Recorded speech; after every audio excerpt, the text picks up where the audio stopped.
Let's see, hello? We're going to, I believe it's this is the hotkey we press first? Wait a minute. Oh, good. There's a thing, and then we press this one. You see, I have two different hotkeys. There's the one that cuts the screen, but there is also the one that slides me on and off. Hee hee. Hee hee. Hee hee. Hee hee. Aha! Yes. Let's, wait. Hello, Light. This isn't the game that... Please tell me. This is the intro, right? Oh, right! Give me 5 minutes. You see, this is supposed to play the moment I open the game. I remember that. That means I have, what, a local low file? What the fuck is local low, anyways? That's orange popcorn. Do you remember who makes this game? It's what, Alice something, Alice Soft. No, that's the other people. I mean, okay, it'd be cool if Alice Soft was still making games, but Alice Soft doesn't make games anymore because they're assholes. They rejected the true way and they went out and make live service gacha. Fuck them. They should just fucking die. They should just fucking die.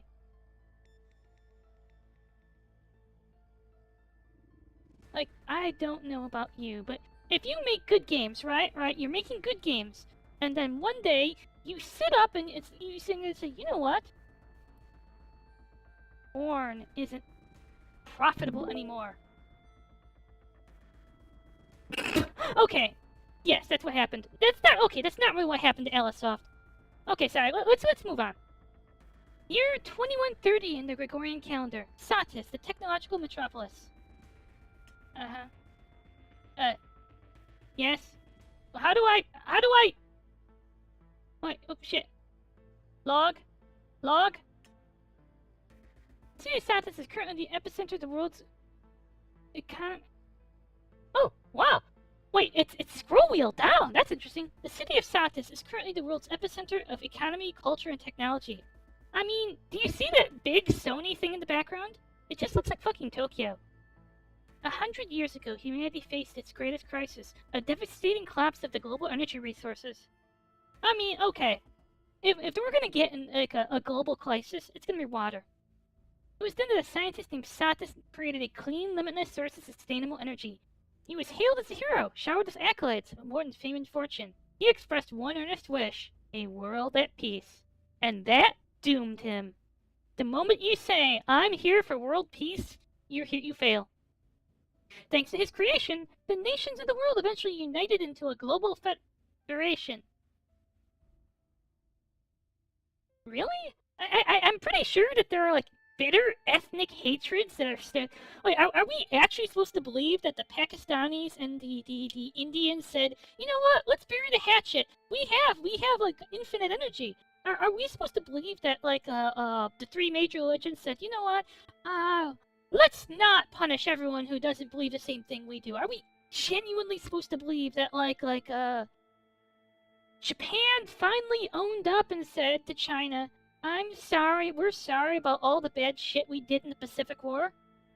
Nope, this is kind of unrealistic. Are we actually supposed to believe that we got world peace because someone created infinite energy? No, that's not how this shit works. This works where you have people competing to monopolize it, so they can control the global limitless energy and sell it to other people. Satis, a pacifist to the core, dreamed of a new world, without borders, without... Uh-oh. Do you see borders from here? What has borders done for us? Without religion, without war, famine, or greed. I mean... a world where no one would ever have a reason to kill or be killed. I mean... it's good to have ideals.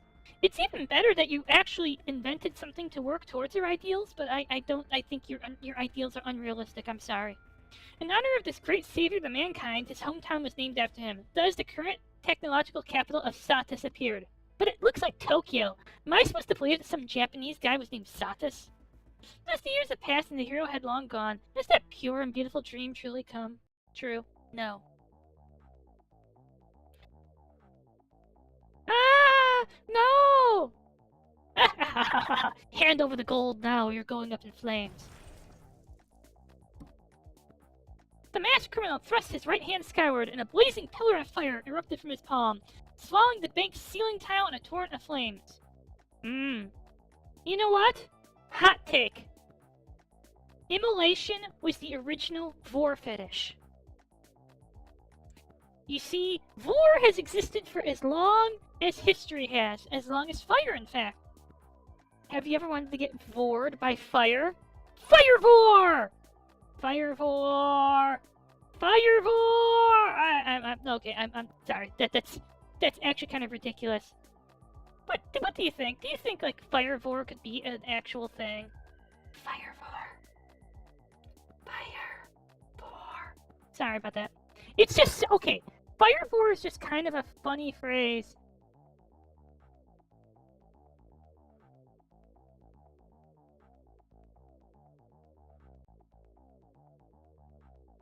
Oh, sorry. You know what I can do, actually? I can play something else. I can actually play something else if you really want to see this thing. Wait, shit. I think I deleted the wrong thing. Oops. Oops. My bad. I can play something else. It took me forever. What, should I play something else?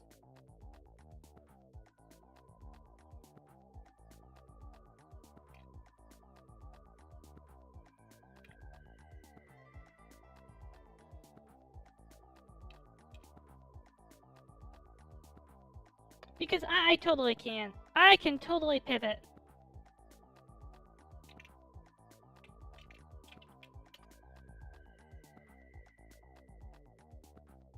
Okay. Astral says, do what I want.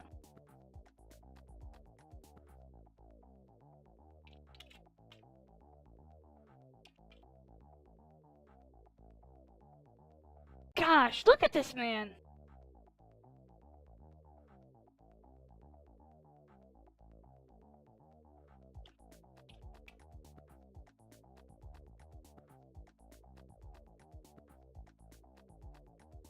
Look at this guy! I mean, okay, have you ever... Aside from... Okay, he is both faceless and evil. This is generic McBad Guyington. Evil McBad Guyminton. Evil McBad Guyminton. Oh, shit.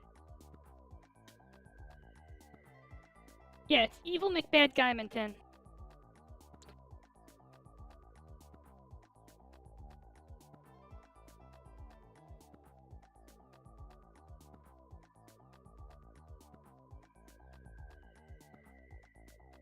Image. No. I just can't get over this guy.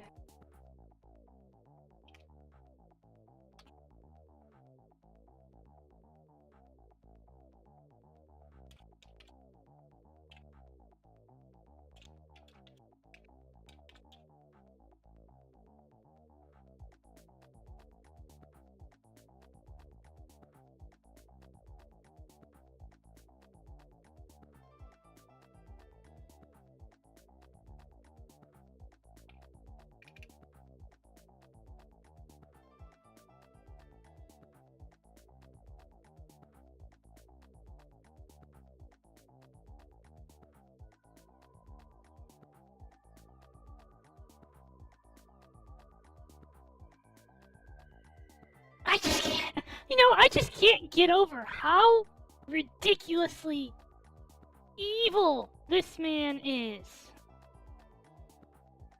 Are we seeing this? Are you guys seeing the same thing I am? Is everyone seeing the same shit I am? Oh my god, this is... Can you get any more... I'm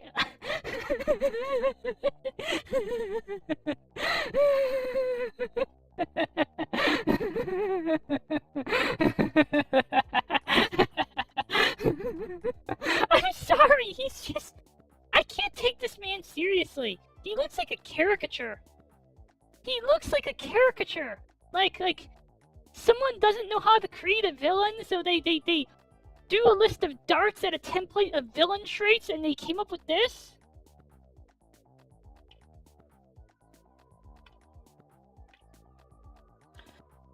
Oh, but he's actually evil. No, this guy's actually fucking evil. I just gotta say it.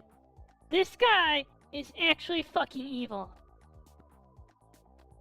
Fire! Fire! There's a powerful wielder. Wielder?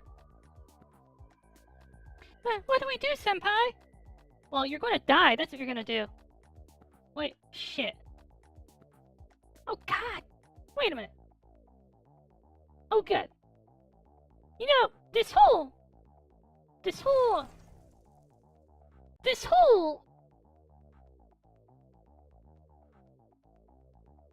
scroll wheel to advance is both amazing and kind of bad. What do you do, senpai? Though she had been trained for emergencies like this, the young bank cook stood frozen in terror, fixated in the burning figure before her. Oh, senpai noticed me! No, senpai's just fucking dead. Ah! I mean, now you don't have to worry whether senpai likes you or whether he's married. He's just dead now. Just seconds ago, the figure was still her senpai, whom she respected and liked. And now he's toast! Wait. Now he was nothing more than smoldering charcoal, broke down to ashes in the blink of an eye. The flames had devoured him so fast he didn't even have time to You know what I should actually do? I don't know. Senpai! Senpai.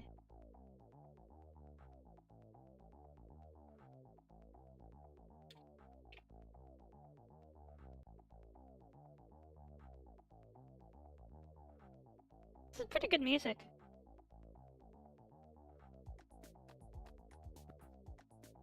The shock finally broke.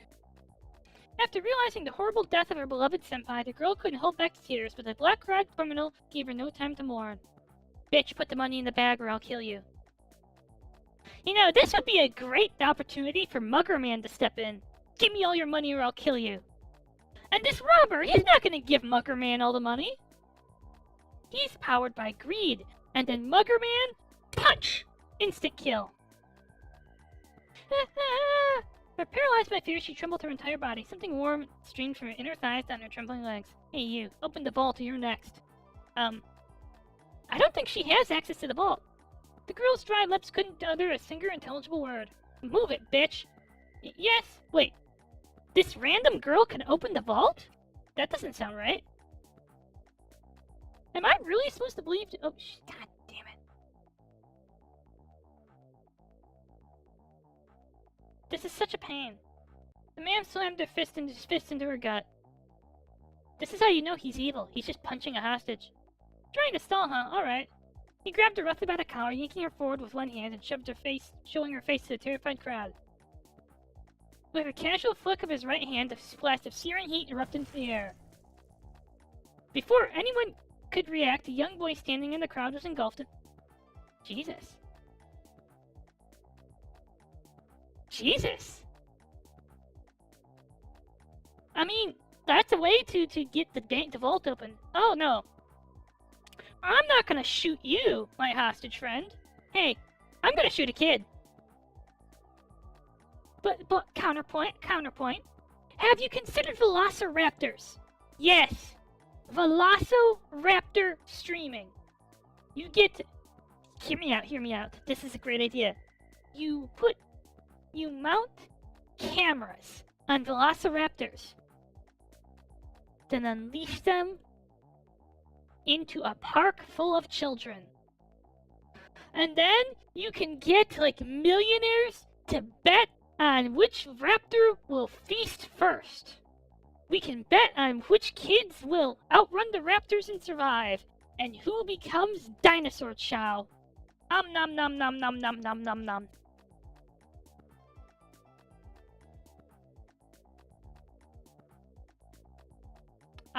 Nom. Seriously, E-Villain McBad Guy Thugminton. That's your new name. E-Villain Bad Guy McBad Guy Thugminton. He's part of the He's rooted to the Scottish McBad Guy Thugmintons, not the Welsh ones. Don't confuse them. They're bitter enemies. Seconds later, there was nothing left of him but a charged silhouette vaguely shaped like a human. Ah! Screams exploded throughout the bank's lobby once again. Panicked, chaotic, piercing. You saw that, didn't you? That kid is smoked because of you, bitch. Please, don't kill anyone else. Hurry. I'll find it. Desperate, she opened her senpai's work locker and began rummaging through it, searching for the vault keycard. That's it? It's just a fucking keycard? Her tears wouldn't stop. Maybe it was the scorching air stinging her eyes, or maybe it was the grief clawing at her chest, but she sobbed uncontrollably, trembling with guilt and horror. That boy had just turned 11. And he's dead because of you. We didn't even get to bet on his death. You know, that's the really terrible part. Today he came to open his first bank account. God. She was the one who had helped him with the paperwork. She'd even promised his parents that she'd keep an eye on him while she waited. Well, this is how you do handle this. Dear parental units, your child got fireboard during a bank robbery.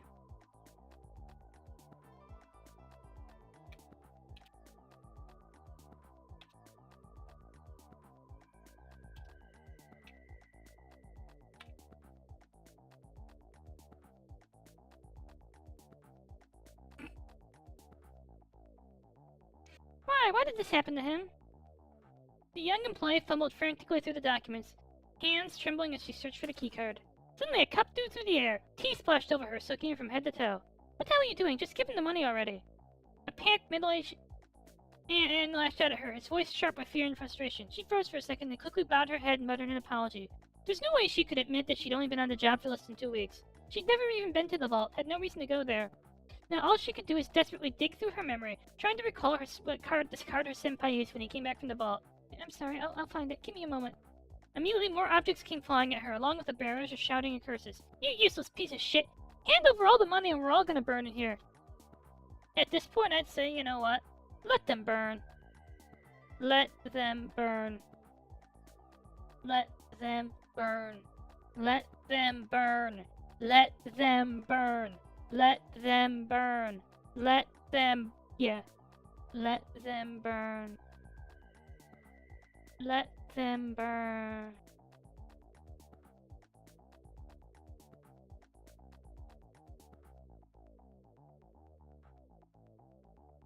Let them burn.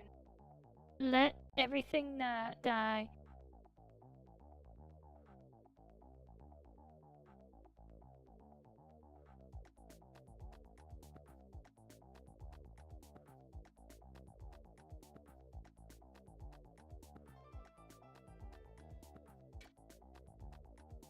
I mean, okay.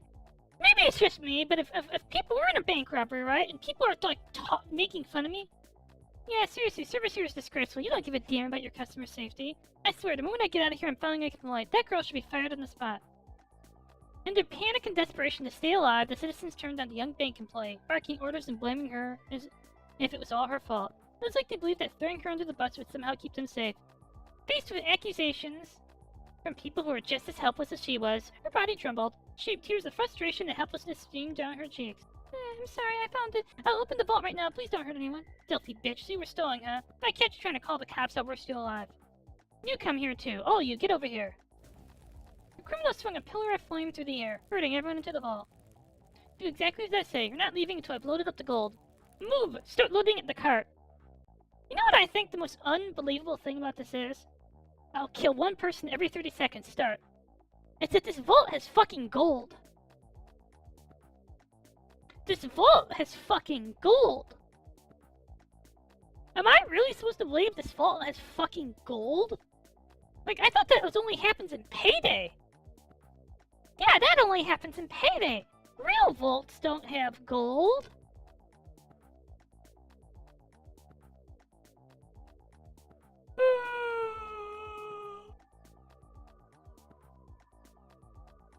In a frantic bid to stay alive, the citizens scrambled into action. Shoving one another as they rushed to haul bars of gold from the vault shelves to the cart.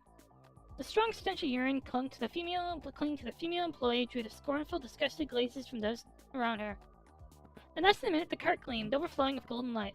Several of the villain's accomplices wielded out through the... Like, accomplices? This isn't a one-man job? In less than a... Yet... Several of the villains... And then silence. Inside the vault, no one dared move. For some reason, the fire-wielding maniac hadn't left with the others. He was still standing there. The air was thick with unease. Can we leave now? The villain didn't even look, just kept staring at the device strapped to the back of his hand. After about 10 seconds of silence, he finally spoke. The door's over there, you're free to leave. His accomplices had probably already hauled the gold out. The trapped citizens, clinging to a shred of hope, rushed towards the door, only to find it locked. Why won't it open? Wait, maybe it's Jennison. Ah!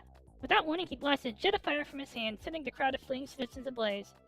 In that time, his flames were clearly weaker, nothing like the blaze that had killed the innocent boy.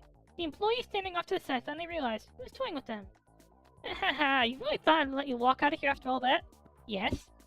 I thought it was you snobby rich bastards. You bunch of filthy offspring of rich thieves. Let's see those powers you're all so proud of. Ah, it hurts, it hurts! About 50 years ago, people began developing superpowers. Okay, I'm sorry. I'm sorry, I can't get past this.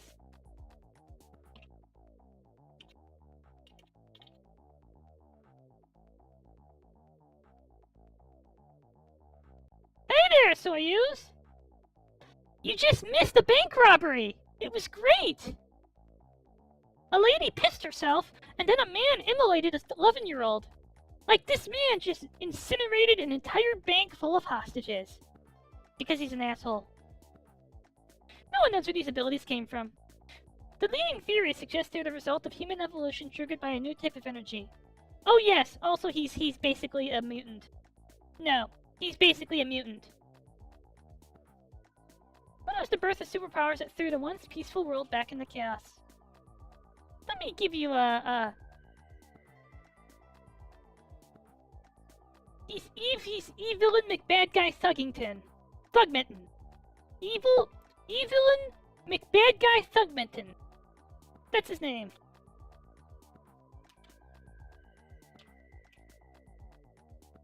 Evelyn McBad Guy Thugminton.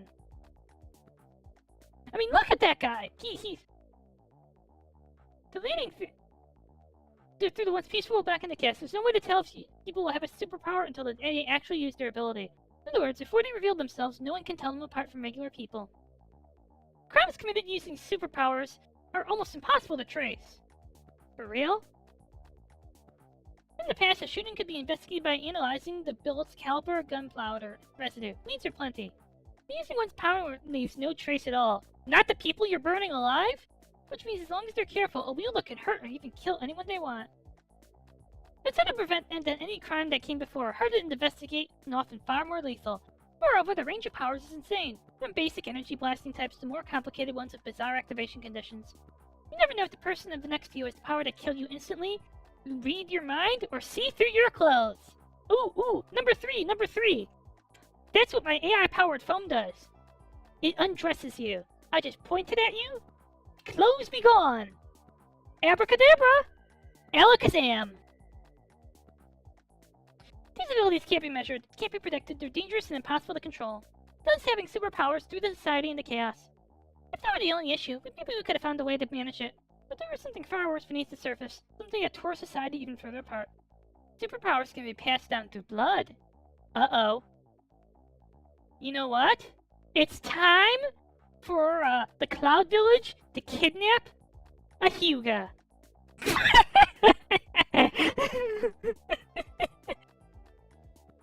If both parents are wielders, there's 98% chance their children will have powers too. Even with just one parent with superpower, the odds are still 65%. But if neither parent has powers, the chances drop to less than 1%. As a result, in the modern world, almost everyone from the middle and upper classes is a wielder. In any field, whether it's work or choosing a life partner, wielders hold all the power. Those without powers are treated like trash, stuck at the bottom, crushed by rules, and looked down upon at every turn. Naturally, those with powers became the envy of all. And over time, they began to internalize this superiority, subtly, quietly, by keeping those without powers beneath them. The hard-won era of peace came to an end. The world now exists as the Wielder Society. There was once a gap between the rich and the poor has twisted into something worse. A rift between the powered and the powerless. I mean, nothing's actually changed. I just need to say that. Let's be real. Nothing's changed. It's still the haves versus the have-not.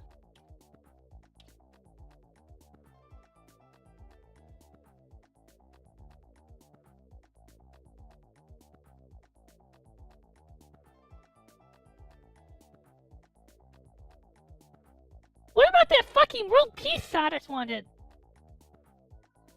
The anxiety and unrest blanketing society have dragged down economic growth and stalled technological progress almost in...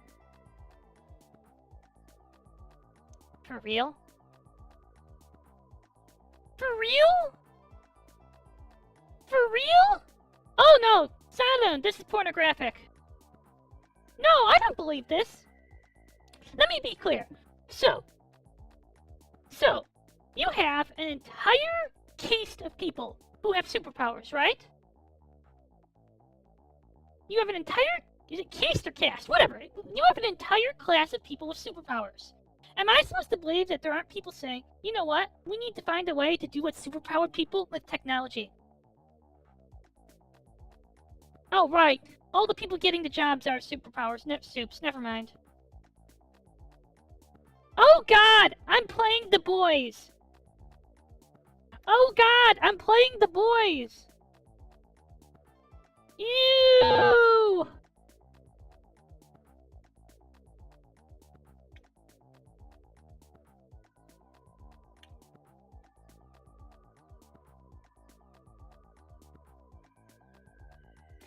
Yep! Cynical sci-fi superhero stuff. Wielders do everything they can to protect their advantage, while the powerless struggle to survive. With the government in their hands, the powered elite pass laws after laws in their favor, each one stripping more away from those but... Wait a minute! This is just fucking familiar of Zero now! This is just fucking familiar of Zero!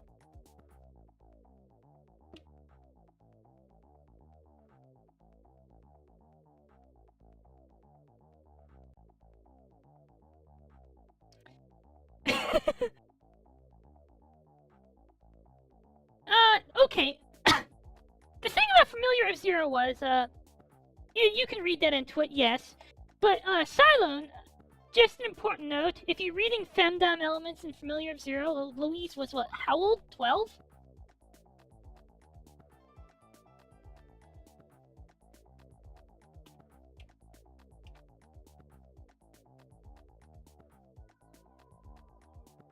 She's 16? For real? For real? For real?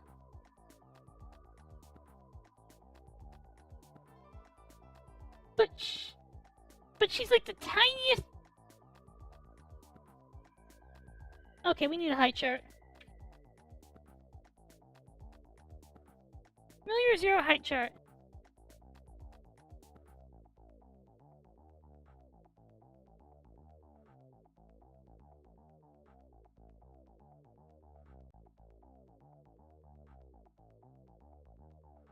Yeah, Louise... Wait. What? Louise is 153 centimeters?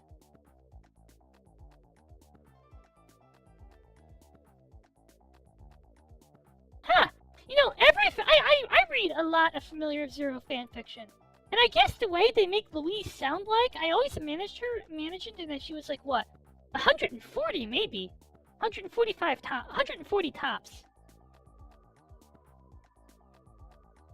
The deeper the despair, the stronger the conspiracy theories take root. The powerless poor began to look at the wielders with suspicion and growing resentment.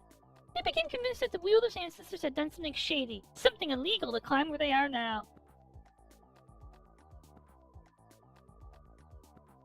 And so the powerless began to call the wielders descendants of thieves, as they truly believed.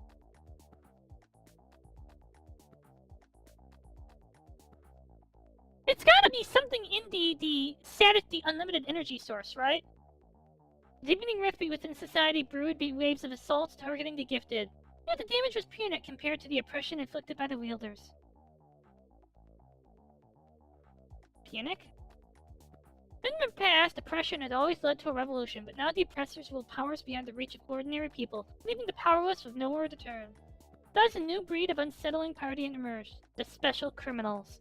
Some were anomalies. First-generation wielder, born to impoverished, powerless parents. Others were the fallen, once privileged children of powerful families who had lost their wealth and... These are the same villains. These are the same bad guys as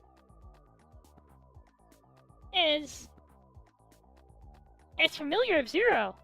You know, and Harry Potter. Jesus, this is tropey. At times, ordinary people would resort to extreme bodily modifications in the pursuit of power rivaling that of wielders. Yes! Become Lord Vader! Execute Order 66! In a world fractured by inequality and unrest, whenever someone from the lower ranks managed to gain overwhelming power, their hatred would inevitably strike a heavy blow into the fabric of society.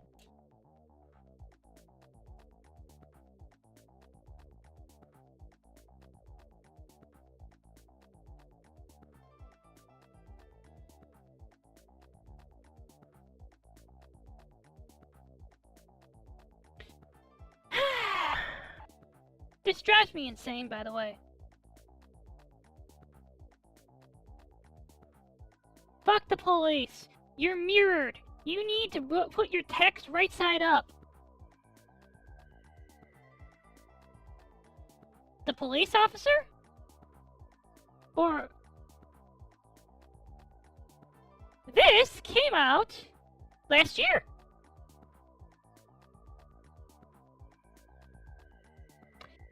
Cyberpunk, but the corpos actually have superpowers. Yes, exactly. Oh, I can tell you what the problem with the cop is. This is common game dev shit. So you know what the thing is? It's not that the text is illegible. It's that only one sprite was drawn. Yeah. So when you have the cop facing the other direction, this is common in game dev. When the cop is facing the other direction, they only make one sprite. So whenever he's on the other side of the screen, he's right side up. And the other way.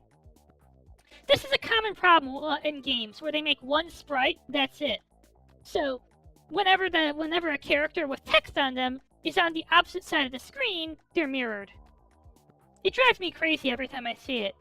Especially if it's like when you're dealing with characters with like asymmetrical features.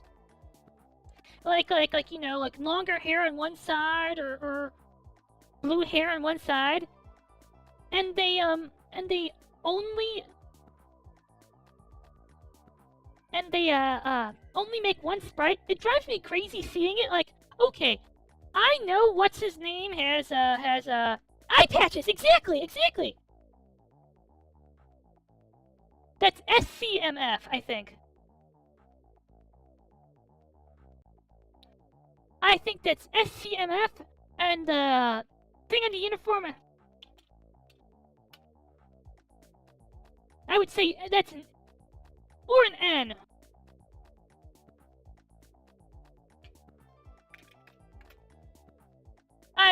The strap is covering it. Damn it! How the hell are cops gonna get the cops get here so fast? The getaway car I was making is as good. Waiting for is as good as gone. The criminal stormed out of the bank, clutching the female employee and using her as a human shield. Oh, by the way, Silent, before you and Soryuz got here, this man basically killed an entire bank of people. First, he kills her senpai, then he kills an 11-year-old. He incinerates an 11-year-old boy. Bam! Like, they show us this man is evil. He's a bank robber. Damn it. I've got a hostage. If you don't want her dead, meet my demands. Give me a damn car now. Surrender now. You're completely surrounded. Don't do anything reckless and make things worse. Don't make things worse for yourself. Stupid, useless cops. You really think you can take me? Die! Drop your weapon and surrender. Wait that fire. It's not a weapon. He's a wielder. Shit. Call in the special response unit now. Sir, the suspect's confirmed to be a wielder. The threat level estimated at 4. He is a hostage requesting immediate backup from the response division. No way I'm slipping out. With this many cops calling around, shit. One of you called the cops telepathically, didn't you? Was it you? Say one more word and I'll burn you alive. Oh. The villain's hand grew hotter and white smoke began curling over from the employee's neck where he gripped her along with sickening scent. You know, they do a good... I gotta say something. They're doing a really good job depicting this bank robbery as horrifying. No, my ability, it only makes flashes of light. Flash is perfect. Then flash your damn heart out. Blind those cops so you're dead. But my ass, you want to end up like them? Do it. The hostage glanced behind her at the blackened corpses burned to unrecognizable ash. Oh, okay. I'm sorry. I'll do it. Ah, my eyes. Close your eyes. Ah, I'm on fire. I'm burning. The suspect uses distraction to attack. Sir, permission to use lethal force. No, hold your ground. The countermeasures unit is almost here. Maintain formation. Don't risk hurting the hostage. But sir, Squad A is completely wiped out if this keeps up. Huh? While she was still waiting for Commander's reply, the policeman spotted a flicker of light on the ground. She squinted, realizing the trail of fire had caught in the spilled gasoline, slithering towards the police car behind them. I think it's directional flashes. They're just faceless because they're unimportant. The fuel tank's on fire! Get back! Before the explosion, a massive shield pulsing with blue light appeared in front of the officers. Boom. The car erupted in a deafening blast. The female officer at the center of the attack shut her eyes instinctively, bracing for the end. But it didn't come. No searing pain, only heat and pressure. Had she been vaporized before her nerves even registered the pain? Wait, am I still alive? Slowly opening her eyes, she felt the smoke stung like needles, forcing tears to her eyes. Through the haze, she could barely make out the towering figure of a man standing between her and the wreckage. He wore a specialized tactical uniform, the bold white letters on the back marking his unit, SCMF. It stands for Superpower Countermeasures Force. I feel bad that we didn't realize what SCMF means. Superpower Countermeasures Force? Like, that's easy. That's like gooey easy shit.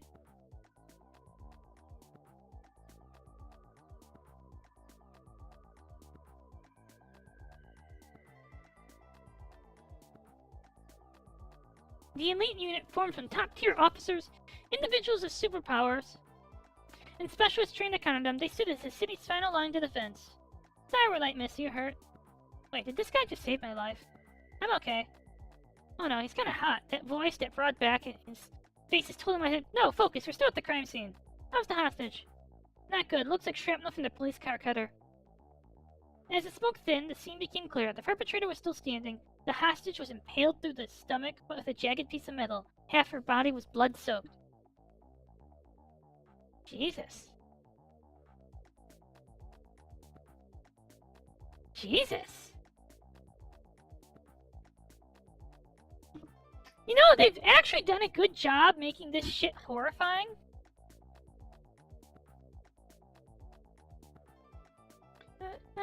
See what happens when you don't listen to me? Get me a car right now and maybe she'll live. Hey, what are you doing? Stay back! The SCMF officer didn't even flinch. He strode forward, eyes locked on the criminal, ignoring the threat completely. Whoa. Hey, cop, take one more step and I'll roast her alive. Are you deaf or plain dumb? I said stop. It's got a hostage. Maybe it's not. Before she could finish, the policeman saw the SCMF officer calmly raise a hand behind him, palm open. A silent gesture that could have said, stay back. She clamped her mouth shut. The man just saved her life. She'd trust him. What? Still don't believe me?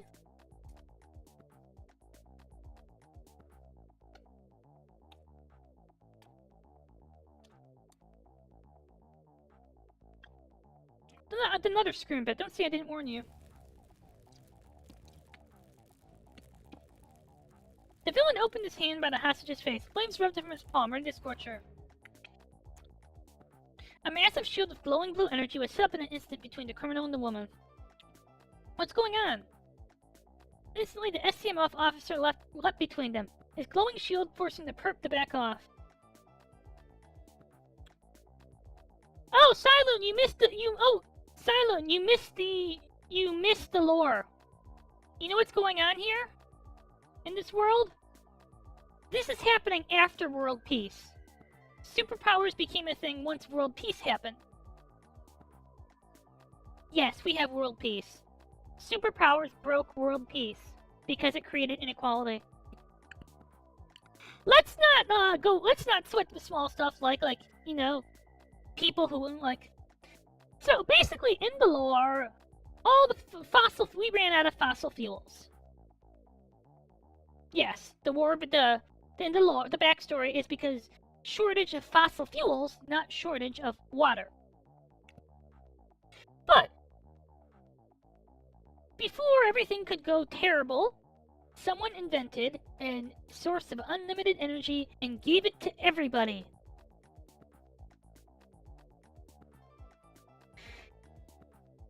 Yes, he invented infinite energy and gave it to everyone with the wish, I hope the world go kaboom, I want world peace. And for some reason, the world is inspired by his infinite energy machine to give us world peace.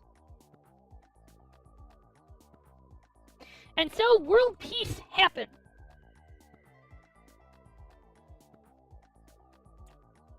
And world peace lasted for 50 years until people started getting superpowers. And then suddenly, that ruined world peace.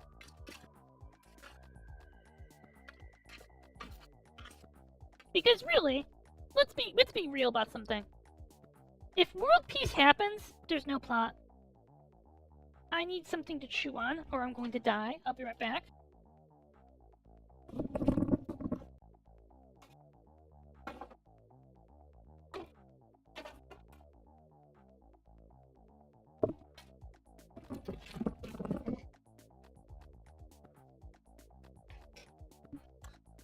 Oh no! See, here's what happened.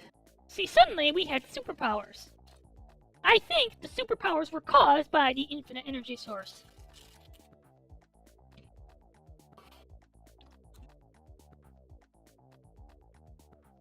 But, because of how superpower genetics worked, it became a thing where, you know, having superpowers meant,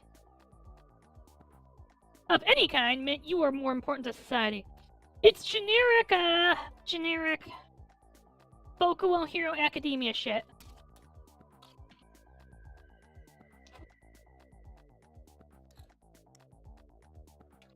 Yep. Oh, I believe it's. You know what? Let's go up.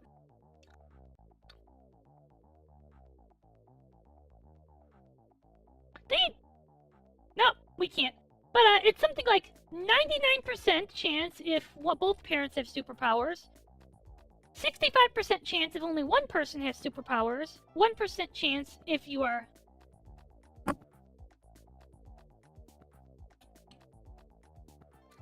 It's X-Men. Superhumans are evil.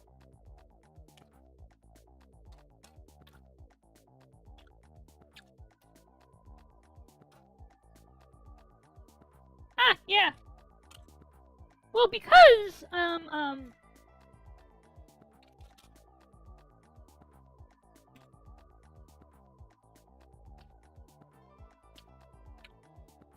did not come to a distance in a split second, could it be? A fading trail of blue sheards hanging in the air confirmed the policewoman's suspicion. That's how he moved. Wait, did he create shields mid-air and use them as platforms to accelerate while airborne? So only it looked like teleportation, but it was just raw movement? Which means now he's insanely athletic, but his control over his power is downright inhuman.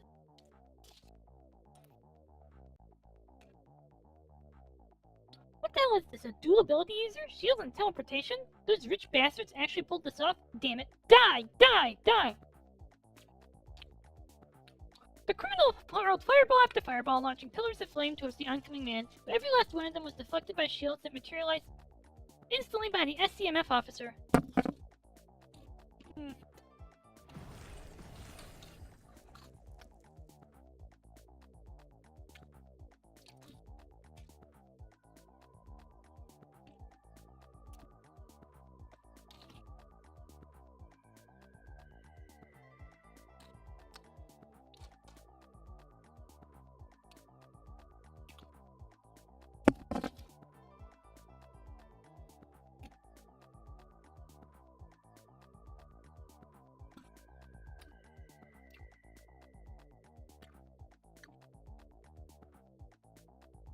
serious question. Do we not have guns here? Like, it actually feels like... Okay, let me hypothetical this. I think this is Japan. No one has guns.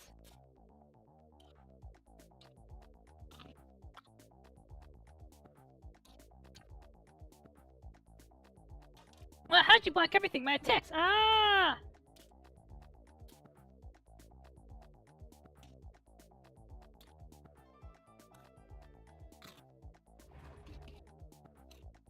What's the second? Clutching the villain mid-scream just as he gasped for air, the SCMF officer flashed forward. With one clean, calculated motion, he slammed the glowing shield against the side of the criminal's head, totally unprotected. Yep, they don't have that here. You want super durability in this world? Hit the gym. Ah!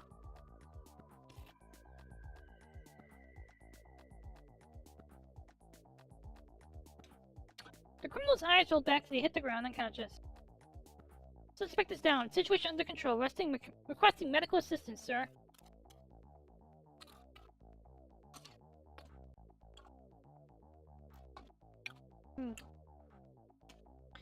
Medics arrived quickly, along with investigation and forensics officers. The perpetrator was carefully wrapped in heat-resistant materials before being hauled into a police van.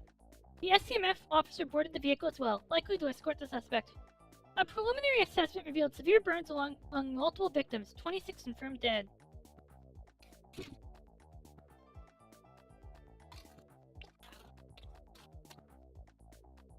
The suspect's accomplice had escaped in the advance, fleeing with the stolen gold.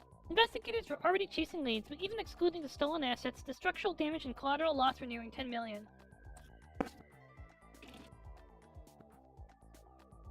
This was just what one wielder.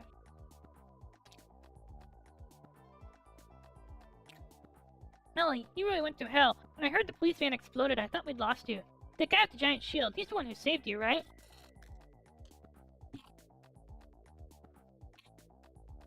Yes. Make sure you thank him. He's become quite the celebrity among the force. He saved a lot of officers. A little gratitude is the least we can do. Huh? Who is he? Big Shield frowns. He's a squad leader in SCMF. Doesn't have the flashiest powers, but through grit and training, he's become one of the best anti-superpower operatives we've got.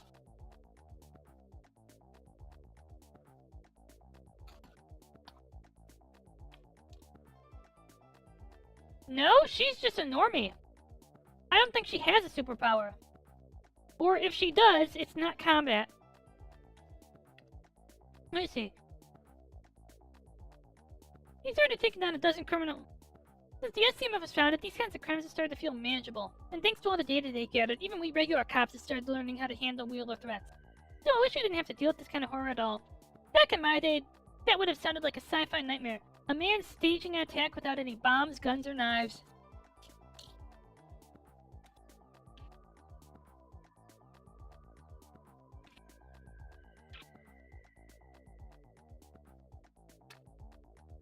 Okay, hear me out. Imagine you walk into a bank and give the teller a note that says, I have a nuclear bomb. Give me all the money or I will detonate it.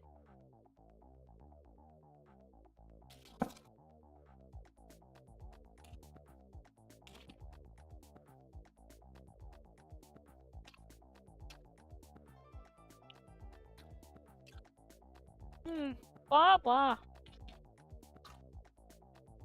In under a minute, the man from the SCMF had done what the entire police squad couldn't, neutralize the attacker alone. So that's the elite of the superpower countermeasures force I like.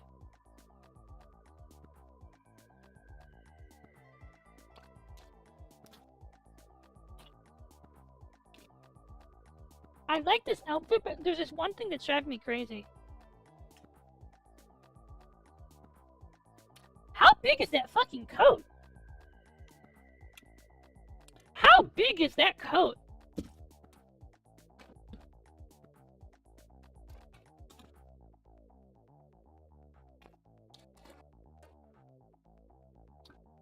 Like, that coat is like what? 80% of her mass?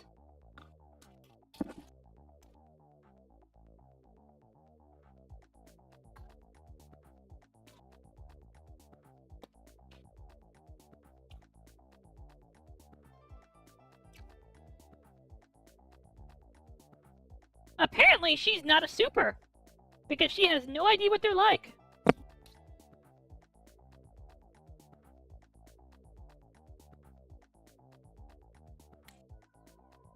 She's just a normal. Way more dependable than I ever imagined. But in this twisted age, in this rotten city, can people like him really big stability? Maybe even restore a sliver of hope for tomorrow. Is there still salvation for this wielder society? Yes.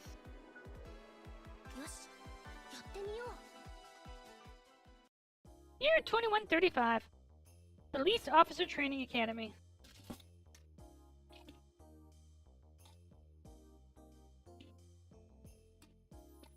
It's time for a mock battle instructor.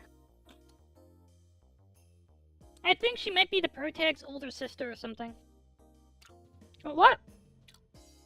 That's way too sudden. Are you joking, friends? Who's joking with you? Since you're yelling so much, you'll go first. Also, in class, please address me as instructor. Why did I even open my mouth?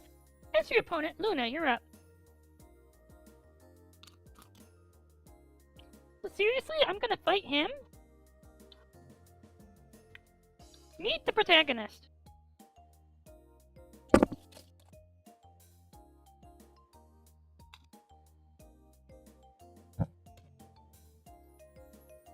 What does your face is? It's not a punishment. I didn't choose you at random. You know what? Your physical abilities and techniques are excellent. And Luna, you're quick-witted. I'm sure a sparring match between you two will have set a great example to others. So I can count on you two.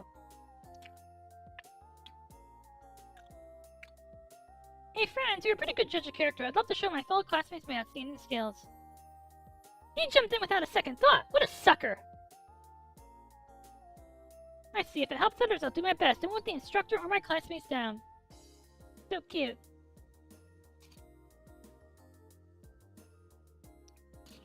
That move just now, when she stood up straight, her boobs jiggled so much. Damn it, how am I supposed to focus on a mock battle like this?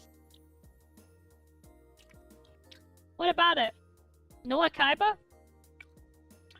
No, you should have more confidence. You've always been a huge help to everyone. But no one's ever been disappointed in you. Yeah, Luna, go get him! And if she had fucked us, it all would have been over, Irene. Glasses Girl could have fucked the whole thing.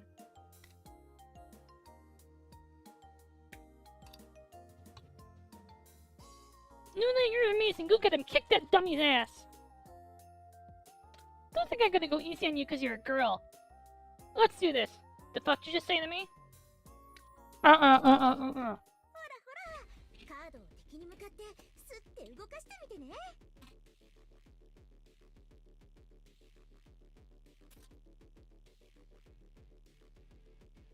So?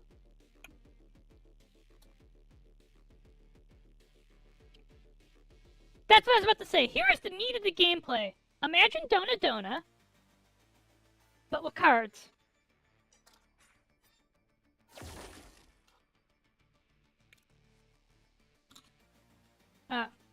End turn. Dona Deck Builder! Yes!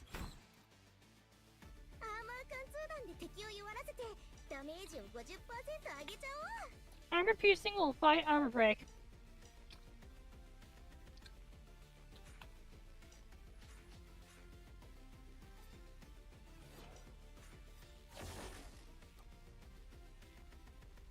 Luna is the protagonist, yep.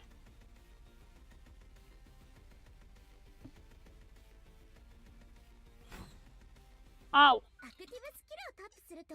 Try replication.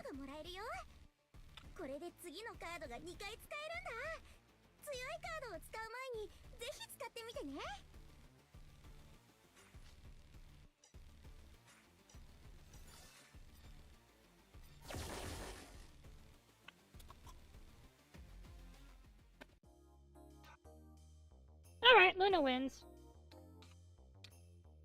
Luna's moves are solid, but she's relying too much on her powers. You should make better use of that riot gun.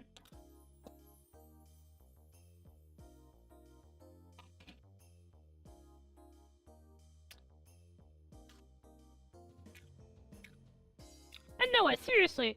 Are you just trying to blind Luna with your flash again? Everyone knows what your ability is. Focus on the rat gun and your hand-to-hand skills. I'm actually kind of curious.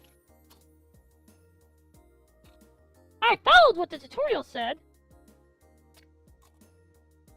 You know what?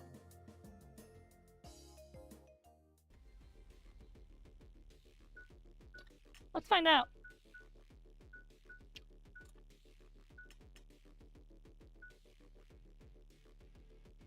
Let's find out. Confirm.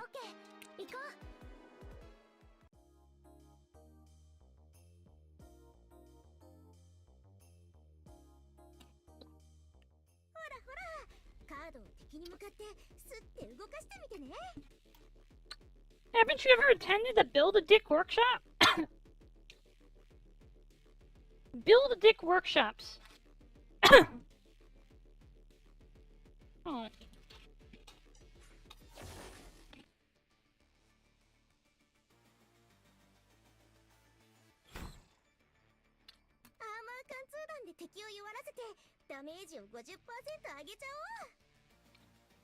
Probably.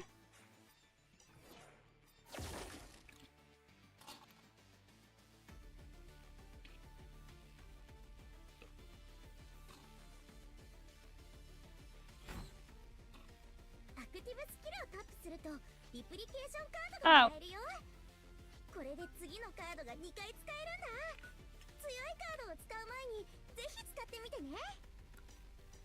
Okay, we are forced to do this.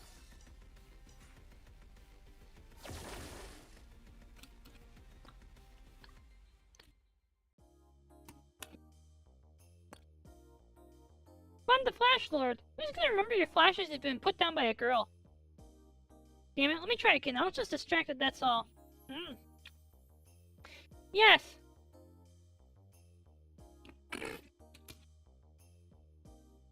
Yes.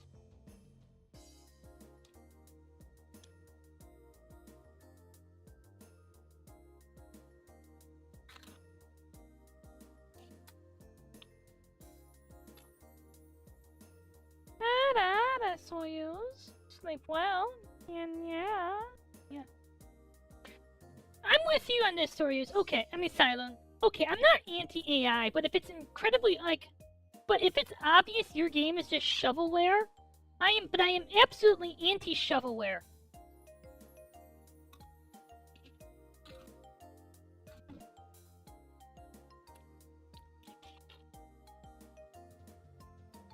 Like, if you're using AI in your game, I expect there to be actually something that you did yourself. Like, even if it's only the plot, even if only the writing was done by you, I expect that part that was done by you to be good, kind of.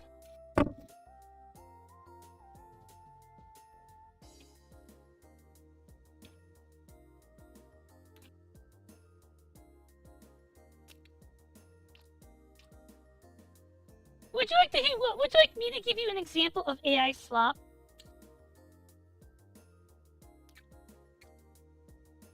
Reddit storytime videos with AI drawings, animations.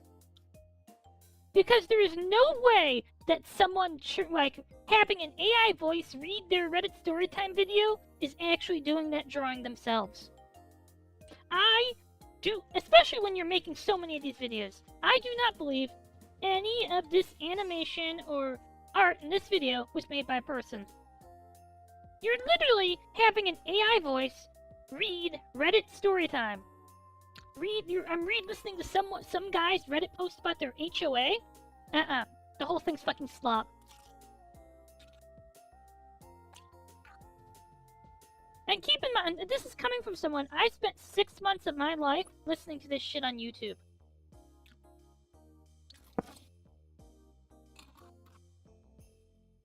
Shovelware.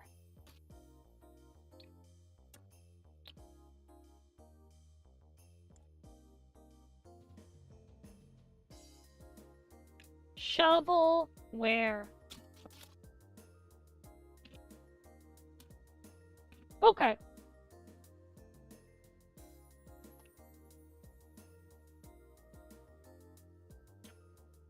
The Mechanica dev wanted to make a 100% AI game, just as an art piece. This is Luna.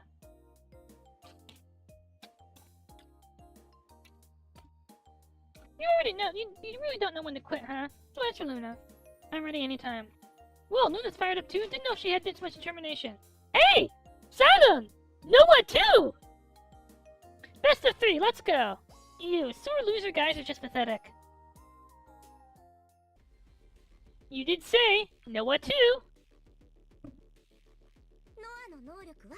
Yep, just call Luna.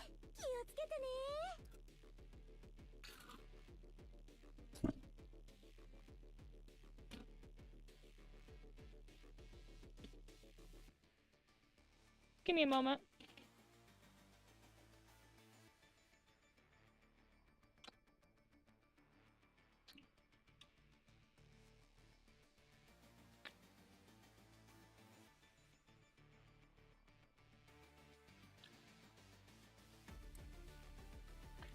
It's the 4th entry.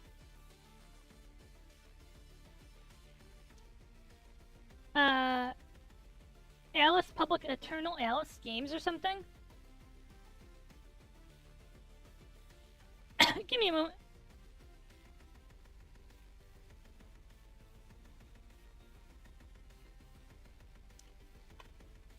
There's the game with the store page.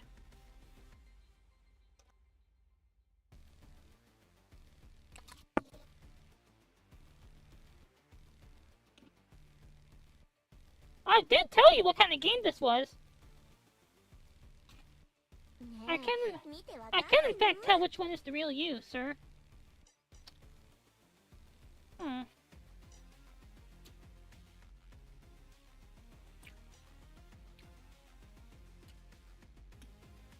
I'm home.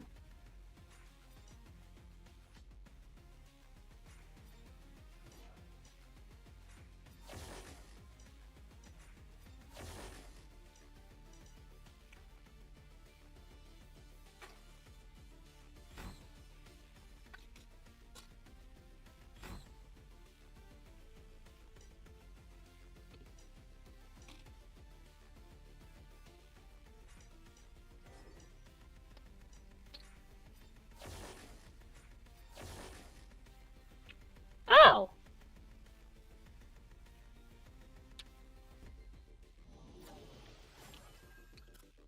Wait, I have to fight the fucking doppelganger? This is bullshit.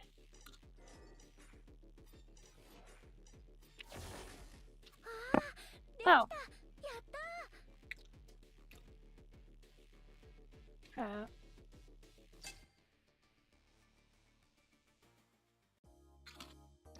As expected, I still can't compare to Luna, haha.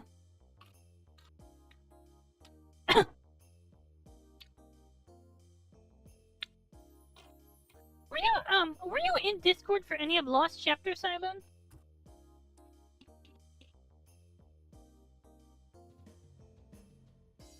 Okay.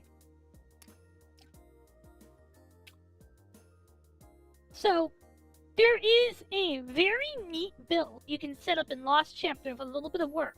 And you know what you can do? So Lost Chapter is... Were you around for any of Succubus Connect? The Succubus Sex Deck Builder? Oh no, not Infinite Draw. No, no. It's even better than Infinite Draw. Would you like to know what's even better than Infinite Draw?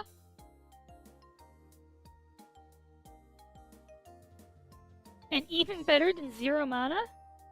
No. That you can actually achieve through the game, and it kind of be intended.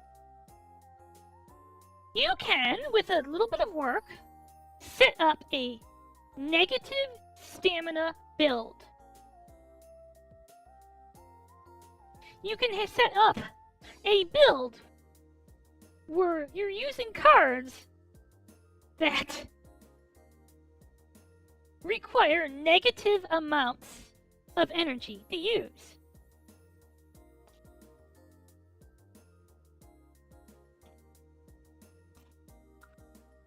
So, if you're using a card that requires -2 mana to use, You get 2 mana.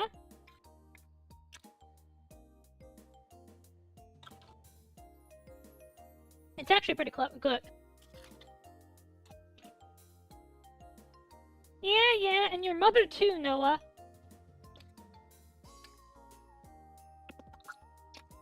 You know what? Your mom said the same thing. I'm gonna reach out a hand to help Noah up. Alright, great job, you two. Now give the rest of you. Give it a try on your own, alright? Yep. Practice with lime. Ooh, that move just now was amazing. Oh, shit! I spilled the cereal all over me.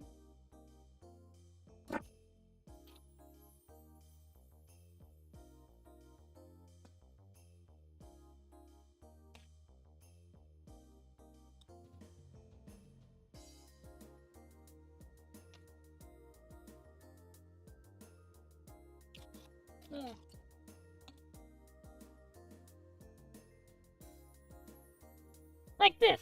Well, I guess my ability helps a little, but yeah, that's more or less how I did it. Can't pull it off. I can't even raise the weapon the right way.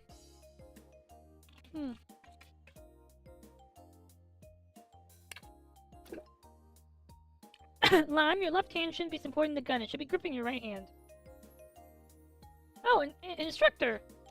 Yep, you're doing great now. Just remember, don't make a habit of resting your finger on the trigger, except keep it right here. Right here. Mind if I adjust your finger? I don't mind.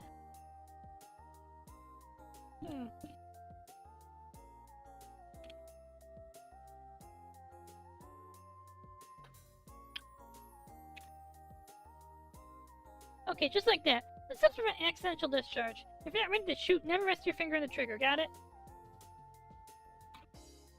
Sure, I'll remember that for sure. Yeah, that's definitely something worth remembering. Your grades in the humanities are excellent, and I remember you're pretty solid in firearm mechanics too. But when it comes to body control, you're a little behind, and your shooting results leave a lot to be desired, right?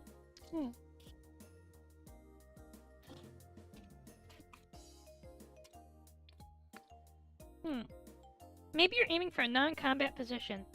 Are there non-combat positions?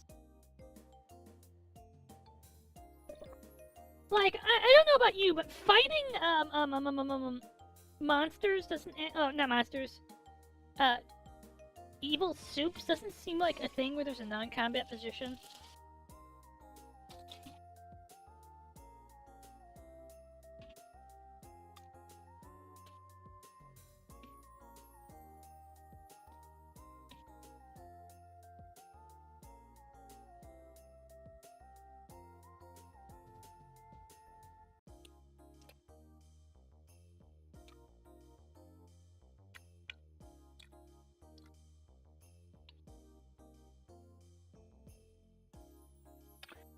Besides, since your ability isn't combat-based, you'll have nothing but your body to depend on if you ever face a violent criminal.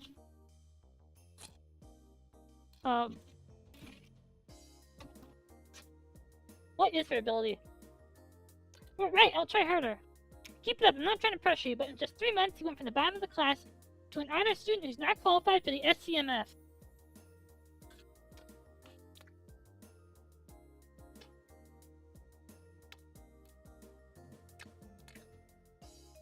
Catering?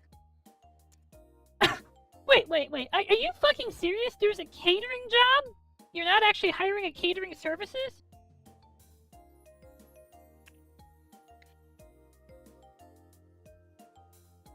That's totally fine. I promise I won't let you down. I'm counting on it. On the other hand, Luna's got top-notch combat skills, but she's struggling a bit with the academic side. You should help each other out. Yes, but catering? Yes. Instructor, you're so amazing. The instructor then walked blah blah. Hey, Lime. He touched my fingers and he was so close and even smells really nice. Lime, don't tell me you got a crush on the instructor. Don't just say it out loud like that. Besides, isn't it totally normal to fall for someone that amazing? No. He's a retired flirt-line hero from the SCMF. He even saved my life a few years ago.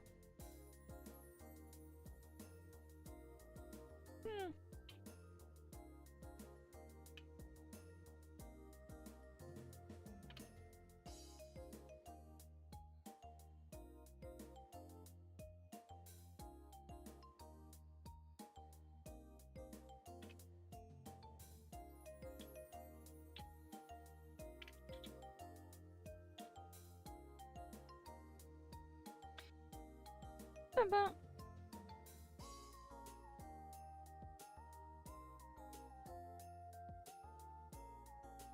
So, speaking of this got a crush on the instructor thing, I was watching Sailor Moon recently. And has anyone here ever seen the old 1990s Sailor Moon?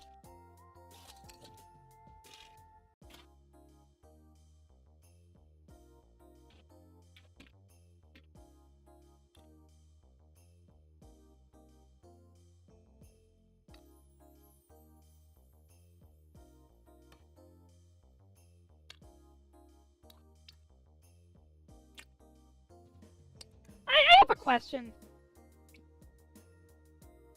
Am I the only one who found Sailor Moon's fixation with older men weird? Like, every other episode, maybe I just haven't gotten far enough, but like, was it 10, 20 episodes in, and every other episode she's fawning over and... Yes! Like, every other episode, I'm like, maybe I'm 10, 20 episodes in, and every other episode she's fawning over some older man. No. I'm talking like, let's see, the arcade owner, there was that one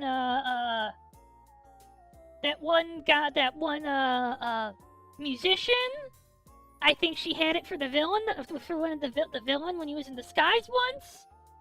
And you know what these guys all have in common? They're older men. They're adult men. And like, I had to, okay, that weird older guy she has a thing for, like since episode 1, who is obviously Tuxedo Mask. I had to look it up. This guy's in high school? He doesn't look like he's in high school. He looks like a grown-ass man. He looks like as grown, like, and I'm speaking as someone who has spent the last 2 days in voice chat watching Sailor Moon. This is fucking jarring. Like, there is this weird, like, and, okay. Usagi keeps saying she's 14, but Usagi Tsukino does not act like she's 14. And saying she acts like a 12-year-old is being very generous to her. Like, if I had to give you my honest answer, Usagi acts like she's 10. When I'm seeing this girl win arguments by crying, she does not act like she's 14 at all. And there's something very jarring about watching her fawn over every hot older man that the episode happens to feature. Like, I'm trying not to say this is kind of P-word coded, but this is fucking weird. This is fucking... Oh, but there's one other thing I want to comment about in Sailor Moon. So, most people who watch Sailor Moon might not have caught this, but in the episode where they introduced Ame Mizuno, they talk about a cram school in Juban. So I googled this really quickly. Sailor Moon takes place in the Azabu Juban neighborhood of Minato Ward. Now let's back up for a minute. Sailor Moon comes from Usagi Tsukino comes from unbelievable privilege. And I need to say this again. You do not understand how much privilege Usagi comes from. So, her house is, at minimum, she has her room, her brother has a room, and her parents have a bedroom. So we can say her house is a 3-bedroom home. As we see in the show, this is 2 stories, it's pretty big. It is a 2-story, 3-bedroom house. It is a detached house, it's not part of anything. How much money do you think this house costs? As someone with a pretty decent understanding on Japanese real estate prices, make a wild guess on how much do you think Usagi Tsukino's home costs? The value of the family home. Silun, Irene, come on, play my guessing game with me. we have 700,000 for Siloon? Irene? Do you have a guess?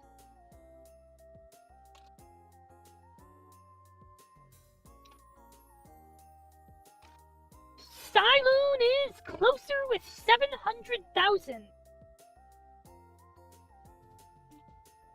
I mean, Irene, can you buy a house for 20,000?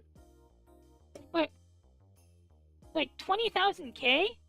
Wait, how much is that? Oh, yeah, 20,000 is a car. Siloon is closest by saying 700,000. At least in today money, Usagi Tsukino's house could cost, sorry, not today money, today at least by 2026 real estate values, Usagi Tsukino's house costs maybe 700,000 at the low end, maybe. But realistically, the house Usagi Tsukino lives in likely cost between $1 and $3 million. 1 and 3 million. Like, if you're living in a 2-story, 3-bedroom house, detached house, in Minato Ward, Azabu Juban, Minato Ward,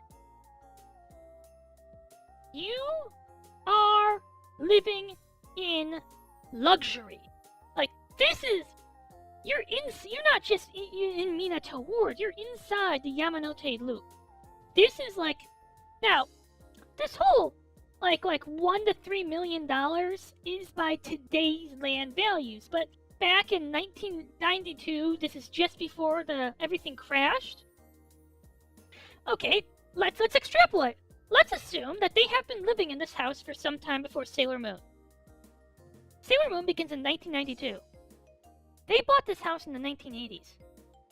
Probably, the family. So, this house cost, when it was purchased, maybe $2 million minimum? It's fucking Minato Ward. This is a detached 3-bedroom house in Minato Ward. Oh, we're not using currency inflation. We're using real estate. You see, Siloon, don't you remember? Now, if we look at today's real estate prices in Minato Ward, and Minato Ward's real estate is expensive today. Do you remember? Overinflated real estate is what crashed the Japanese economy between 1989 and 1992. So, when they would have bought this house and moved them in, this thing, like if we say that this thing was maybe what, 1 to 3 million right now? Oh, not just the U.S. housing bubble, it was entirely real estate. So here's what was going on in Japan. Oh, this is okay. I know I'm getting distracted from the game. I know I'm distracted, but so basically, Japan was wealthy. Real estate was hot. There was a speculative real estate bubble on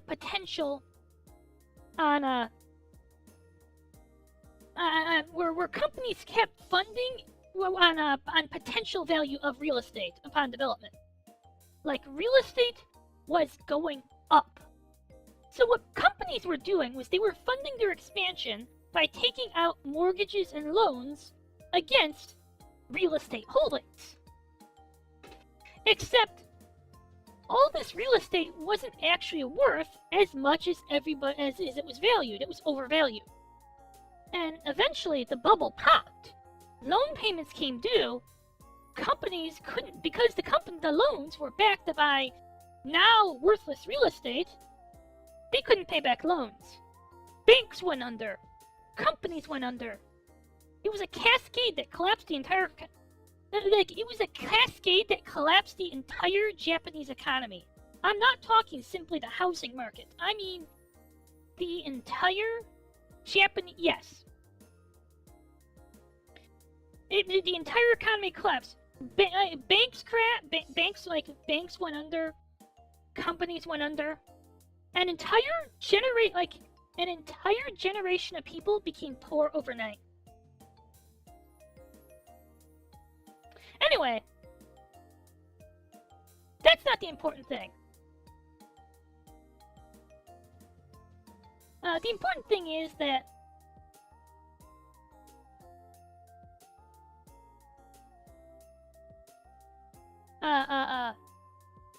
is that Usagi Tsukino's family would have bought that house at the time before the collapse. So that house is worth like unbelievable amounts of money. They are unbelievably rich. They are living in a multi-million-dollar house in Tokyo.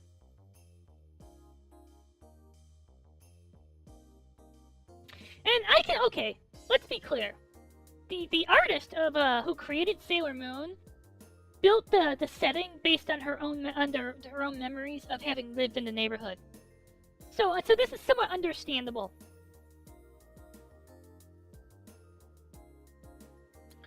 Don't just say it out loud like that. Besides, isn't it totally normal to fall for someone that amazing? Yes, it is. That's why I give Arnold Schwarzenegger hand jobs after every stream. But I go back to 1990 to do it when he was still hot. I have a time door that will take me to 1990. Only to 1990. Don't ask why or how this time door came to be. It's a very long and complicated story you don't want to know. But I can go back to 1990. Do you know what I got to do in 1990? I got to give a hand job to Arnold Schwarzenegger, Tom Cruise, Bill Clinton. It's amazing!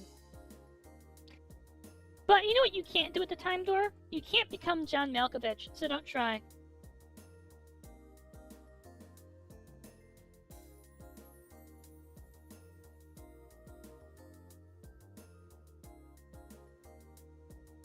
He's a retired frontline hero from the SCMF. He even saved my life a few years ago. That's why I chose to become a policewoman. I know, I totally agree. He really is amazing.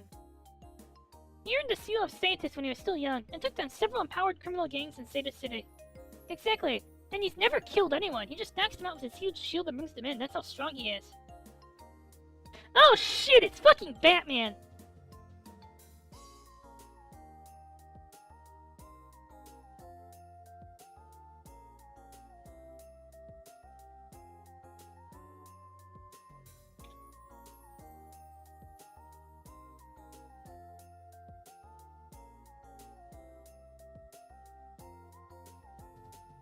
Ew, it's Batman.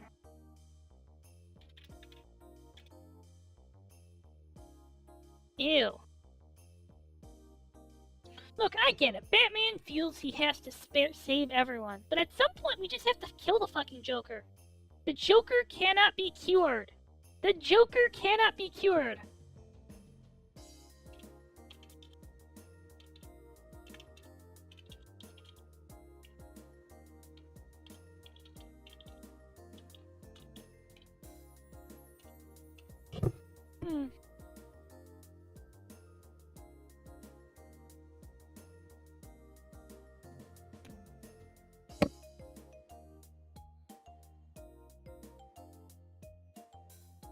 Someone strong and amazing? He actually remembered all my grades and noticed how much I've improved. Stop simping for this guy! Usagi, that's your new name. Your new name is Usagi.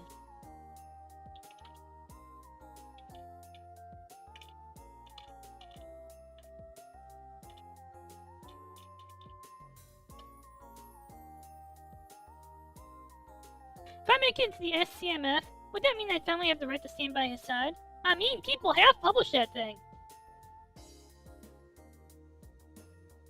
That's like that. Wasn't that thing common in the Bronze Age? You sure know a lot, but before you get too carried away, I should probably tell you something. You might hurt a little. It's about the instructor. Do you want to hear it? Yes, I want to know everything about him. Can you keep this a secret? It might put the instructor's safety at risk. I'd never heard him. I swear I'll keep it a secret, I promise. Well, the instructor, he tells people to single to protect his family, but actually, he's been married for a long time. No, that can't be true. You're lying. Oh, I get it. Silent. The girl from the opening.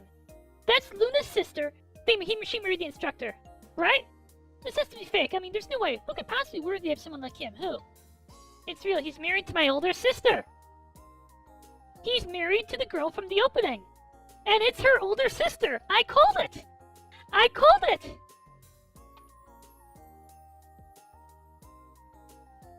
Come on! Praise me! Tell me what a good job I am! Come on! Praise me! You all suck. Your sister? You're messing with me on purpose, aren't you? What's the deal with your family? Well, I'm sorry, I just didn't want to see you get stuck in some hopeless fantasy. Your sister is the chief of the Eastern District? The white-haired goddess who brought the regional superpower crime rate down to 5%, and she got the seal of status too? She's like literally my favorite officer ever. Wow. Remember when her sister was just some nobody on Beat Cop? Who nearly died?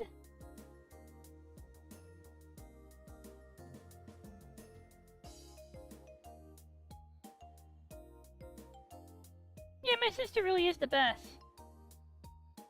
I hate you. I hate your whole family. If his wife is some sort of legendary officer, I don't even get to rant anymore.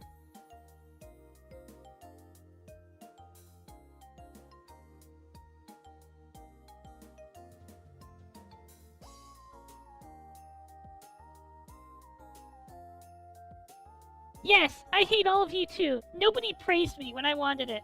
You all suck. I also became an instructor after his daughter was born. He just wanted to spend time with his family, so he stepped back from frontline duty. He has a daughter? I always wonder why France, the big shield, ended up off the front lines. Some people said he got demoted for overshadowing his superiors. So that's the truth, he's just too damn wholesome. I'm so jealous. But I admire his wife too, so I can't even be properly jealous. That feels awful. Sorry for the heartbreak. Don't be mad, okay? How about I buy you some crepes after class? Deal, and I want double filling. I'm gonna drain your family fortune dry. This is revenge. Alright, just for today, my treat. Now let's go back to training. Let's go, prepare to die, Luna. I'm gonna crush you for breaking my heart. 10 minutes later. I can't beat you at all. Your entire family are monsters. Thanks. My parents are really impressive, so I'm lucky to have inherited some of that. Don't worry, Lime. What really shines is the success you earned through your hard work, not just your genes. I just happen to be born into a good family and get some natural ability from it. But when it comes to hard-earned progress, I really can't compare to you. I see how hard you've been working. Really, I do. Uh-oh. I think someone needs to check her privilege.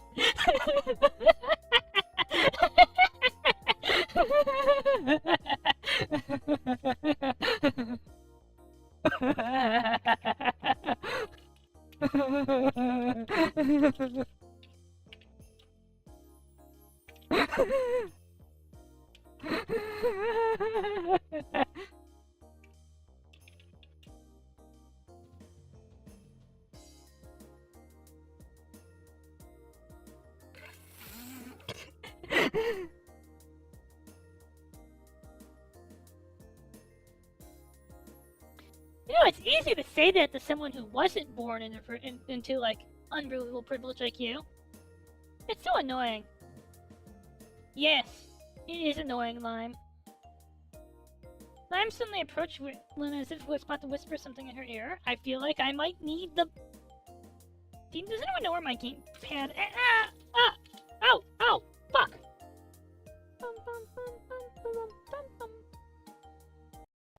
Good, it works. Yes? Oh, what's wrong? Oh, is what I said. I'm really sorry. Lime reached out and took her hand on Luna's distraction to squeeze her lush breasts. Yick! Seriously? You've got the cutest face, an amazing body, and huge boobs. Your family's perfect, and you're even a genuinely nice person on top of that. How did you get such a good life? Lime kept unleashing her dramatic outrage on Luna's chest. Careful not to go too far, of course. Please forgive me, I didn't really mean to brag about anything. Check your privilege!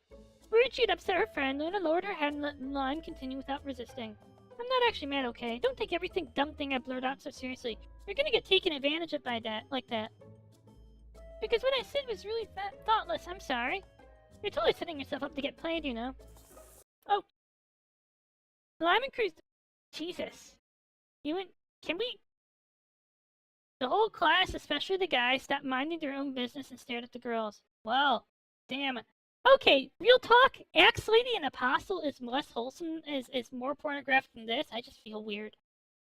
Damn, I'm seriously jealous. Wait, were Luna's boobs always that huge? Shit, I kinda wanna cop a feel. What the hell are those two even doing? Crap, if I pop a boner mid-training, I'm done for. Calm down, this is torture, damn it. Damn you and your perfect genetics. Huge boobs, rounded hips, tiny waist, it's not fair. Wait, did you just say perfect genetics? Uh-oh. Wait.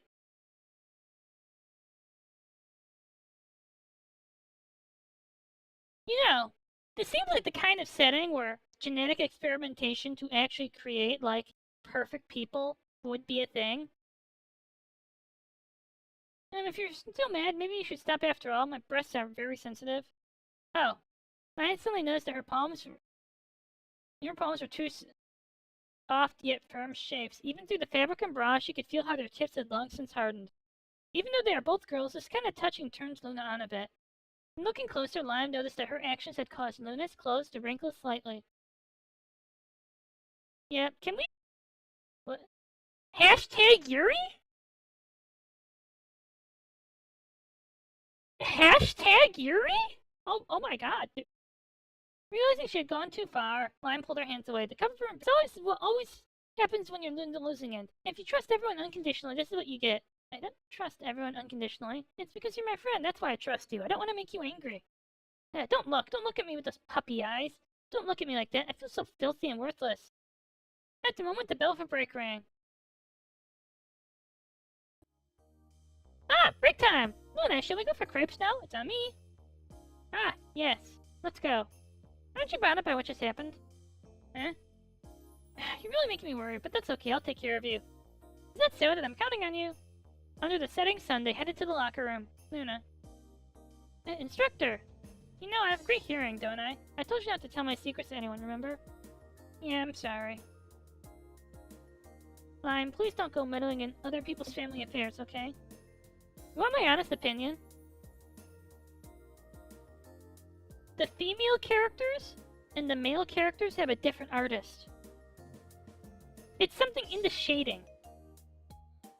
The shading is richer in the female characters, and it looks kind of like, this is not me saying I think this is AI for the male characters. Like, the art style is the same on the other guy. I think they actually just paid a higher quality artist for the female characters.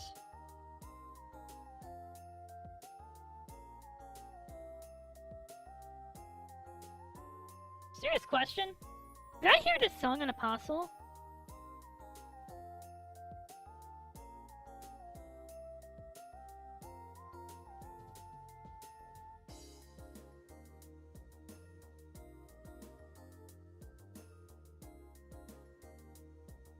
Oh, good point. They probably paid someone by the background, yeah. But I'm talking character artists. No, notice the facial style on him. And the facial style on the girl. And even the facial style on Noah. This man is kind of a minor NPC, minor character, even though he's important, so he has a different artist. That's my take.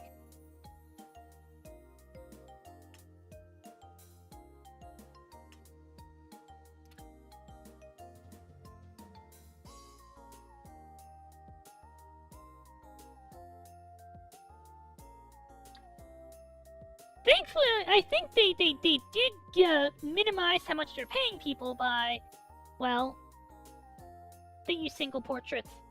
They use single portraits! I'm sorry.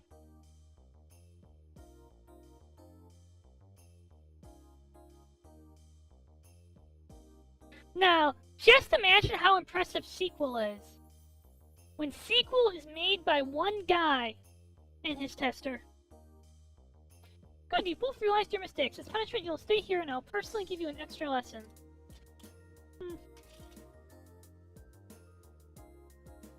Instructor, the crepes can wait. Ooh, I haven't practiced earlier, so let's make up for lost time. Yes.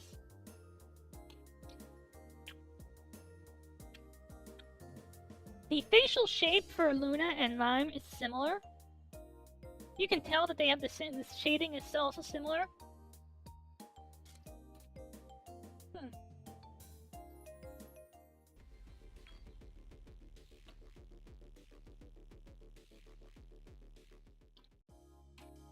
Wait, there was someone other than Toby Fox?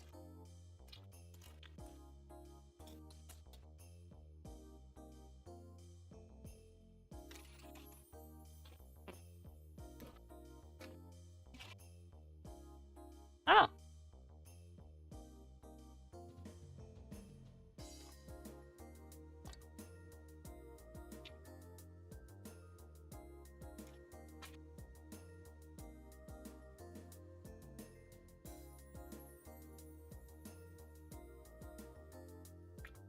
Ah! Lead artist! Hey, Elroy! Welcome, welcome! She's lead artist, apparently. So, I think sequel's amazing because this is just one guy doing everything. Except testing his game. He has a tester. He hands it off to.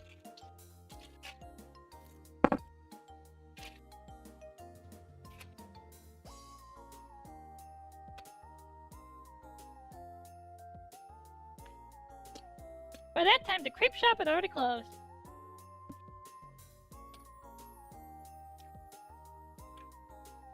Even if it's my own damn fault, this sucks. You see? I'm touching Lime's breasts with my tail. This is kind of a pain. You know how hard it is to hold this pose? Ow. I can't feel my shoulder. Help.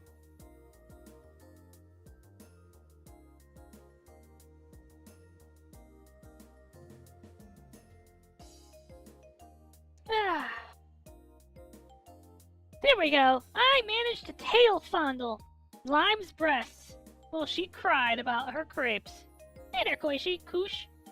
Well, shall we head home? Hmm.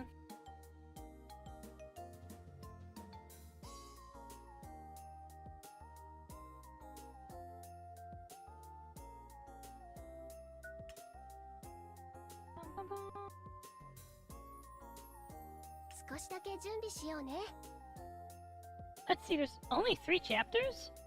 Or are there more than 3 and that's just how long it takes to unlock, like, everything in the game?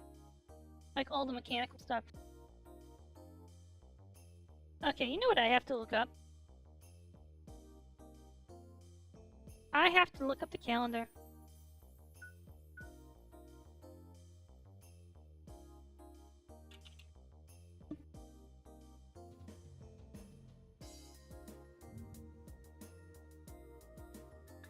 So, Thursday the 17th.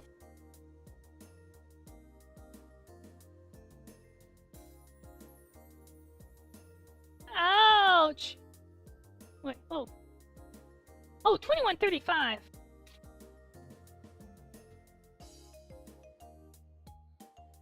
Wow, Thursday is in fact the 17th. Good job, good job.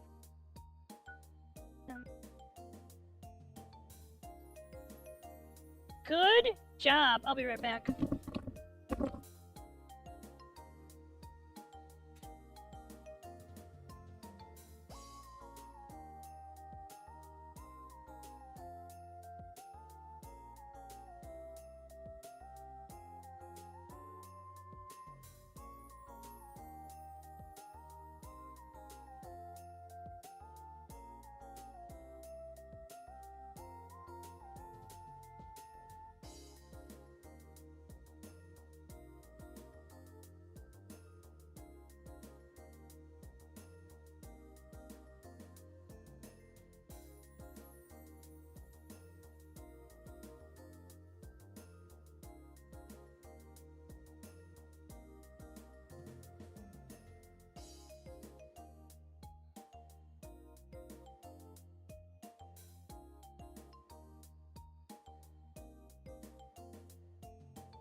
Hello, hello.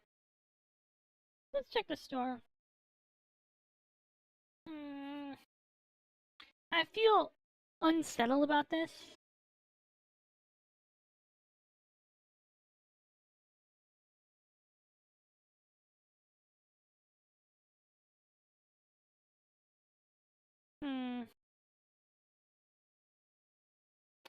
I feel unsettled about...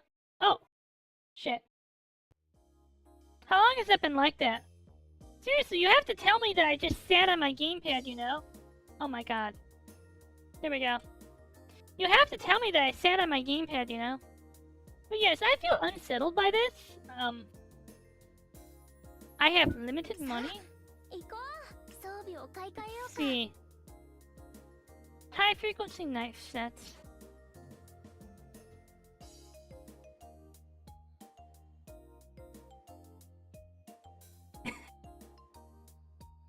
What game was that? Like I feel like I should remember that. My brain is kind of like...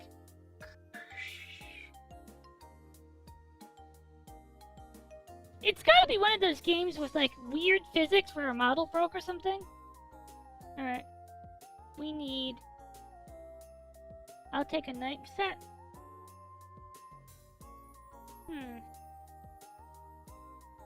A combat drone.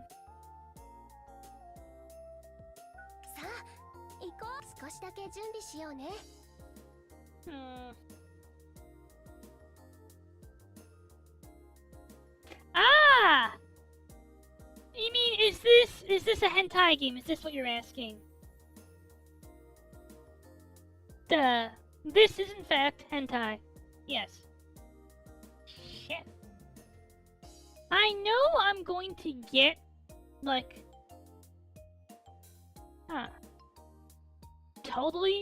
Totally fucked by a boss fight in like 5 minutes?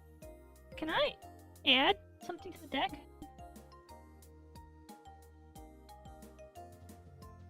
Current 15. Card damage increased by 3. You add 2 extra cards.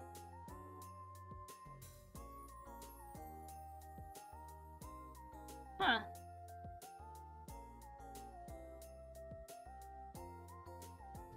Oh no!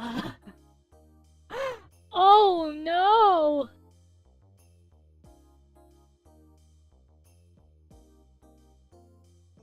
Shit! There's an alignment gauge! Oh no! Shit!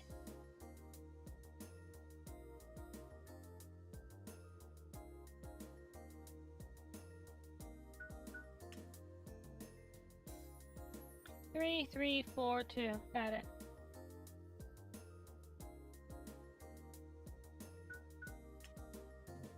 Two armor piercing, 4 shot.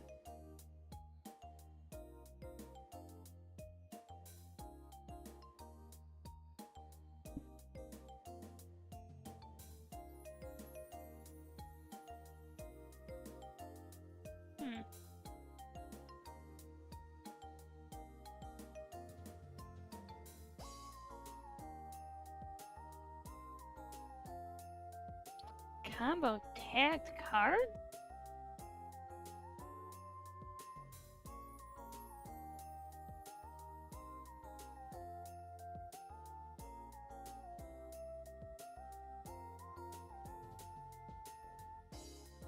Alright, minimum is 14.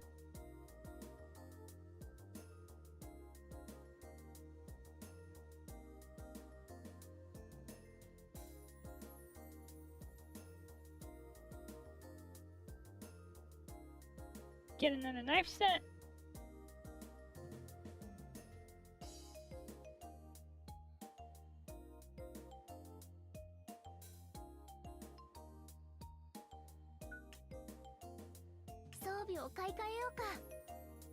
Alright, we've got as many drones as we can get.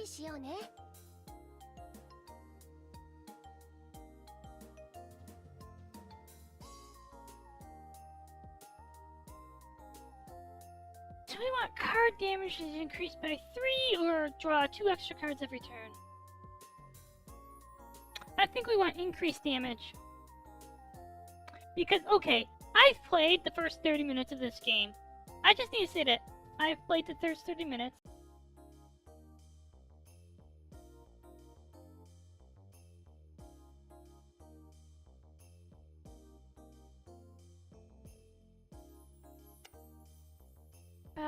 This is rough.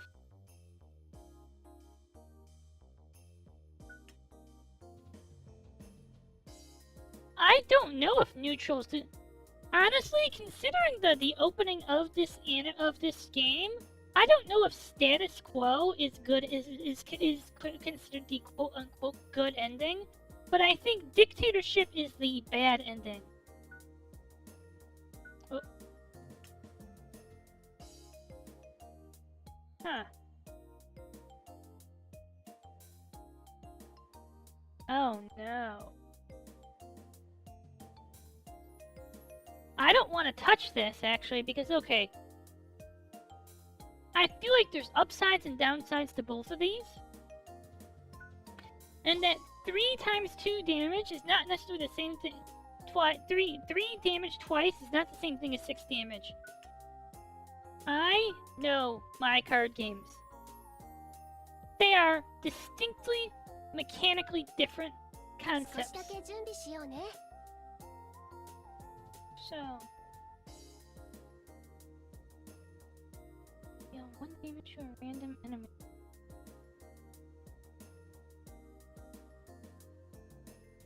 Okay, let me tell you what I know about this, because I'm gonna face a boss with, like, mega shields. Deal 1 damage to a random energy enemy synergizes quite well with high-frequency knife sets. Like, really well.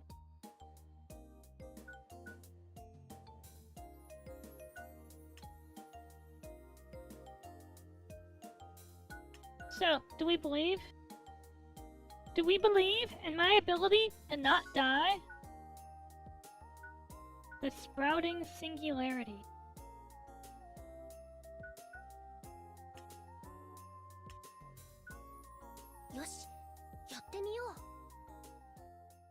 Time passed quickly, and before anyone knew it, several months had gone by. Luna had been consistently excelling in her training. She soon earned the qualifications to join the SCMF, an organization she had dreamed of for as long as she could remember. So at a rare family dinner, Luna shared the news with her parents. Oh, really? So Luna's dream is coming true. Also came true. Hehe, this child really took after her big sister. Look, you can tell they're unimportant because they have no faces. Look at them. Faceless parental units. Okay, it's diegetic storytelling. They're unimportant. Look at them. Luna's parents were civil servants who have been working for the government for many years. Her father worked in the judicial field, and while her mother was involved in legislative affairs. Thank you, Koosh. Both Luna and her sister had benefited professionally from their parents' status. Hashtag, check your privilege, bitch. Over privilege. Over privilege. Privilege. He's French. French. Which is basically like French, but it's the fake French accent I use. It's French. The graduation ceremony is next week, and I'll be taking part in the demonstration fight. Oh, that's just wonderful. Only the top 10 are invited every year. Even your sister didn't qualify when she graduated. That's so great, Luna. I'm still a bit worried about the risks that come with being an officer, but if this is your dream, I'll support you no matter what. Yeah, thank you, Dad. When I first said I wanted to become a police officer, I was so scared you'd say no. After all, your eldest daughter already chose such a dangerous career, and if the younger one follows suit... Hi. Even now, part of me still hopes you'll rise to the ranks like your sister and acquire a safer position in the force. And if you didn't want to be an officer, I could always arrange something for you at the court! Hashtag overprivileged!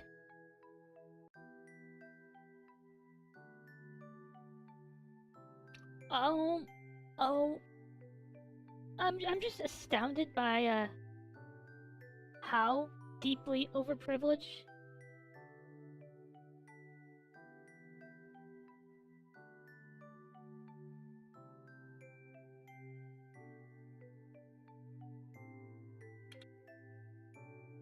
Hashtag nepotism. Aww, is Luna a cute little nepo baby? Pat, pat, pat. Nepo baby.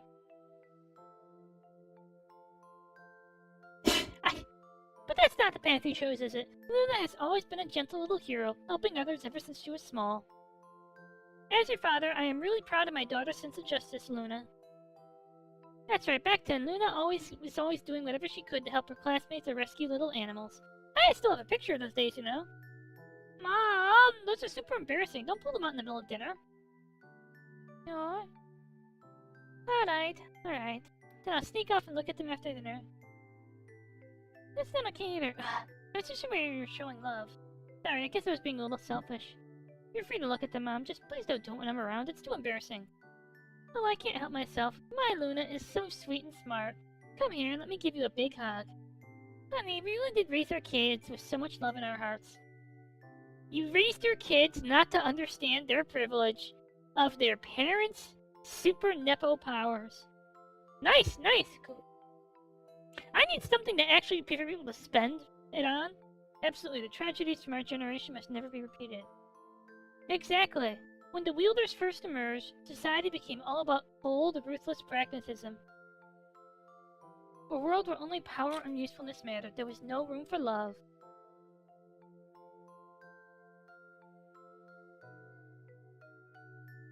Ow. Oh, by the way, Luna, is there a boy in the academy you'd like? No, there's a guy. I want a boy whose ass I want to kick. His name's Noah. What? Where did that come from? Luna, you're so adorable. I'm sure some boys have confessed love to you. Come on, is there anyone you've got your eye on? No way, I've been fully focused on becoming an officer. Oh, that wasn't like her mouth drooling, that was the cursors just sitting on her mouth and it looked weird. I haven't thought about love at all. Come on, don't pressure her. Luna's our little hero who loves everyone equally. Maybe she just hasn't figured out who to give a little extra love to yet. Oh, Luna, hurry up and find a handsome boyfriend like your sisters. Oh, Kasa-san just wants to see both of you happy. Okay, I'll think about it.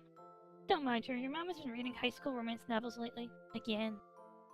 Dear, stop projecting the protagonist's life onto our daughter, you hopeless romantic. Don't use the kid as a substitute for your love fantasies. If I wasn't a hopeless romantic, how could I have landed you, My stupid, clueless man. Wait, didn't we agree not in front of the kids? The mother teasing her husband with glee, and the flustered father trying his best to keep his dignity in front of their daughter. This is the everyday life in this household. And then the Fire Nation attacked. Hey, I have a request. Hearing your daughter's voice, the parents stopped their fun for a while. Can you come watch the demonstration fight on graduation day? The air seemed to freeze. The couple who had just been playfully teasing each other quietly returned to their seats. Sorry. Nuna had expected that answer from her father, but hearing it still struck her heart like a blow. I know I should be there for my daughter's graduation, but the Liberators have gotten way too bold lately. If I drop my post, more people will end up suffering. Sorry, sweetheart, same for me. With that terrorist group, the Liberators on the rise, we really can't take a break. It was already 1:30 a.m. Ever since the Liberators emerged, Luna's parents have been constantly running on fumes. It had been nearly a month since the last family dinner. In fact, this barely counts as a family dinner. What really happened was, her parents made a quick midnight snack after coming home late, and Luna had woken up from the smell and joined them. The ramen are getting cold, just like the atmosphere at this table. It's fine, I know they're causing a lot of trouble, and I understand you both have to work, so don't worry about it. Oh. You know what you should do, Luna? You should, guilt them more. Engage the guilt trip drive, and just make your parents... What's what I'm thinking of?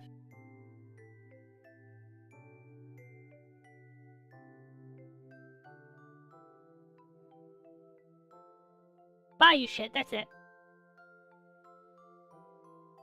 If your parents have enough reason to feel guilty, they will buy things for you.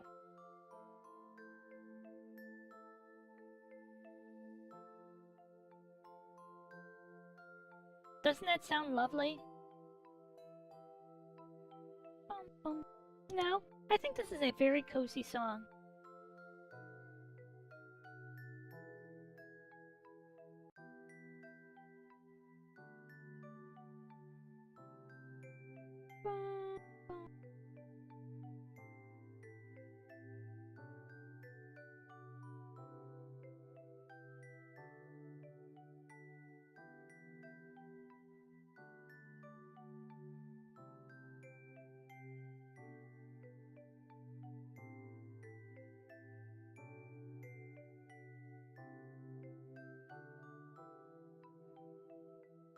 Bum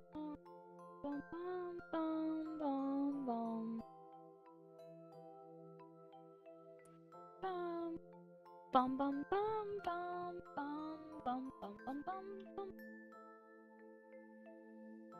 Bum bum bum bum bum bum bum bum bum bum bum. Bum bum bum bum bum bum bum bum bum bum bum bum bum. I like this song.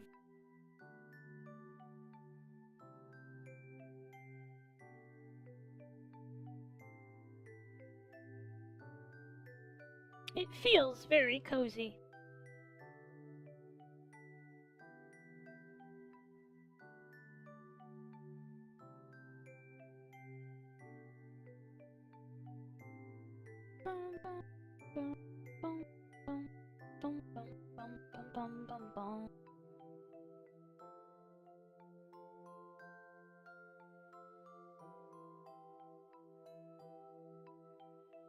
Sorry, I just get. Sometimes when I listen to the song, I really like it.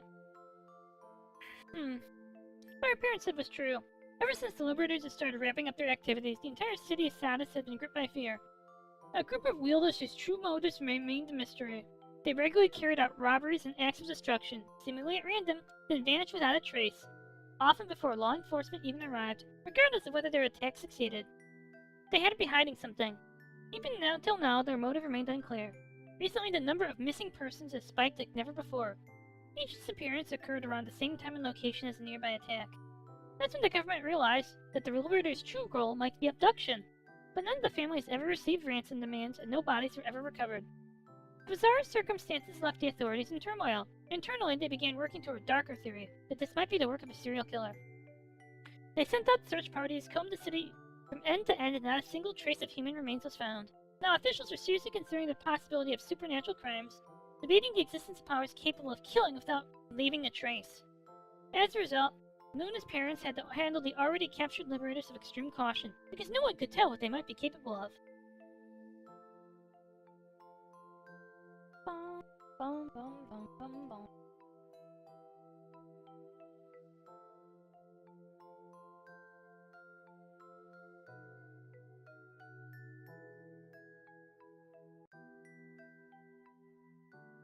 Luna, we'll still try and get that day off, even if the chances aren't great.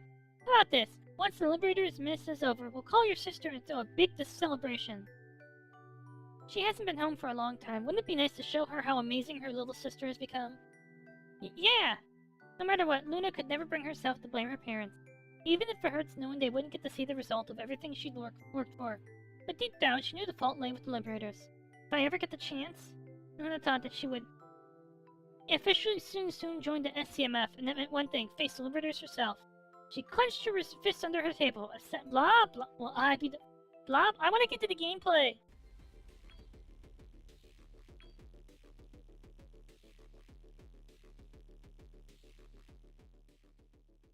Mike flawlessly dodged Caesar's freezing beam. Eyes on this, everyone. Mike's huge frame is weaving through the hail of fire. Unbelievable. And he's closing in on Caesar step by step. Ah! Whoa, that was awesome, Mike. Here comes Big Mike Impact! No way, Caesar's not going down that easy. After the dull graduation ceremony for the security cadets, the afternoon turned into a fiery spectacle. The graduates' demonstration fights. In the ring, two male students battled in a simulated match, showcasing their techniques to the fullest. As it wasn't a life-or-death duel, but rather a showcase of the students' strength. Most participants, of course, held back a little. Both sides, after showing off a certain level of technique, would like to take turns, giving each other space to perform, and test whether they could withstand their opponent's moves. As the fight went on, each participant gradually revealed more of their true power, heating up the crowd with every step. Nah, that shit's boring. You go in, and you punch out with one punch. Punch! But sometimes you can't punch someone, so you gotta use the superpower. The punch. The punch. The punch.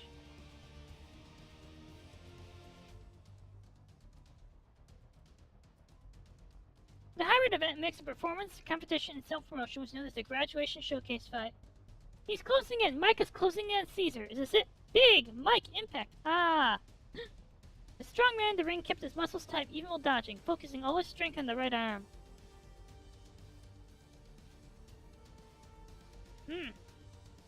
As one of his classmates, Luna naturally knew about Mike's ability. Impulse accumulation. The biggest, bulkiest guy in class, Mike could absorb the shock from every movement his body made, and unleash that stored energy in one massive burst. The destructive move, strong enough to generate a gust of wind, had been nicknamed Big Mike Impact by the class. Mike, I know this format doesn't exactly favor you, but you still have a shot at winning, right? If you burn out too soon like this, if you're getting this worked up already... what's wrong, Luna? Is Mike gonna lose? Although Luna could be a bit of an airhead in everyday life, and was often clueless about basic things, and is no good, and is, what did they say about, recent,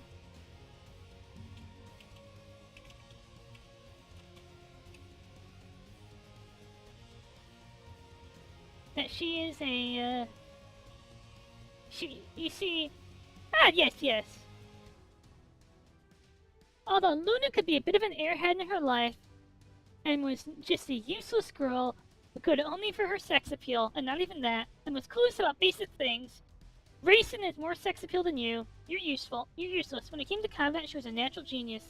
Lime often overheard Luna's predictions and analysis of her classmates' sparring matches. Most of the time, she was spot on. Well, the rules were never really in his favor to begin with, so there's not much he could do. Mike can stir up impact energy in his body for days, and release it all in an instant. But the problem is, he doesn't have an option just to release just a little of it. That's why the tournament's continuous battles are totally against him. Big Mike Impact! Having said that, Mike launched a punch so devastating it could tear the arena apart. A roaring blast of wind swept through the stands, and everyone felt the raw force of that blow crash over them. And then the punch landed squarely on Caesar's side. Yet even as the blow struck, a faint smirk curled at the edge of Caesar's lips. Launched backwards by the hit, he fired a barrage of freezing beams behind him. Each icy pillar shattered one after another, but in doing so, they absorbed much of the blow's momentum. Caesar eventually stopped inside the edge of the arena. If Big Mike Impact couldn't knock the opponent out of the stage, Mike's chances are pretty slim. But Mike didn't seem discouraged. In fact, he grinned too, diving right back into the fight against the ice-wielding opponent. You know what I want? Gameplay. Complot. Looks like the fight's gonna take a while. Well, I'm heading down to get ready. You're up next, Luna. I'll be cheering for you from the stands. Didn't you have a house-staying duties or something?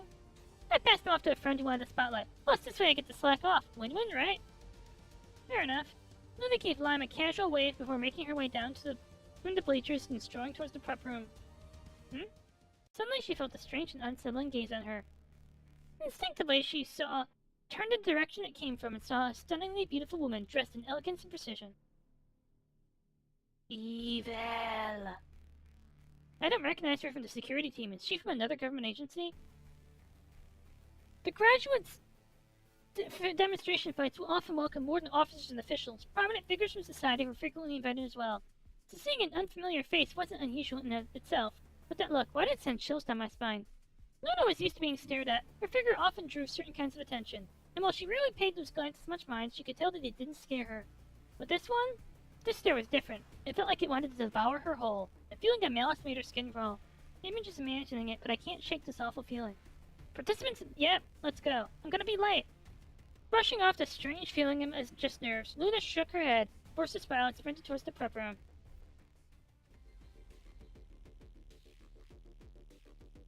Hey! Silent! Remember how you said Noah 2 and Noah 3? Here's Noah 3.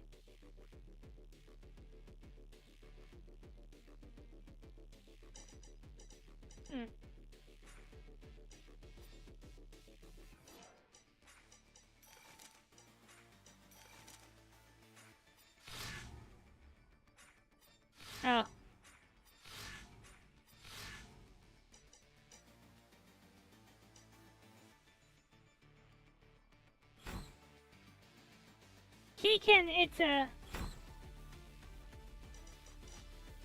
His power is something like super speed.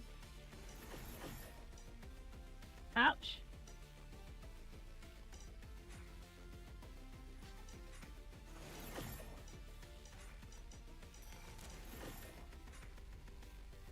Remember how I said that, daggers synergize really well. People named their child Noah, you know. The winner is Luna. I still can't beat you, damn it. I guess I'll have to train even harder. I'm really glad you see me as your rival. That means you acknowledge my strength, right? Thank you, Joey. I can tell how hard you've been working. It's honestly impressive. Just like last time, Luna reached out and helped her defeated classmate to his fate. Ah, of course. You're my arch rival. Don't you dare lose to anyone else before I get my win. Sure, you're always welcome to spar with me. Let's practice more after the tournament. Aw, Luna's so cute and sweet. This match was the pinnacle of true sportsmanship, but you know what? You're a disgrace to the academy. What the hell did you just say, little brat? That's it. I'm coming up there. Hold still. Due to a sudden emergency, the host will temporarily be replaced by another student. Please enjoy the rest of the match. I'll be stepping away for a moment. Ha ha ha! Run where you can, Miss Host, before Noah catches you.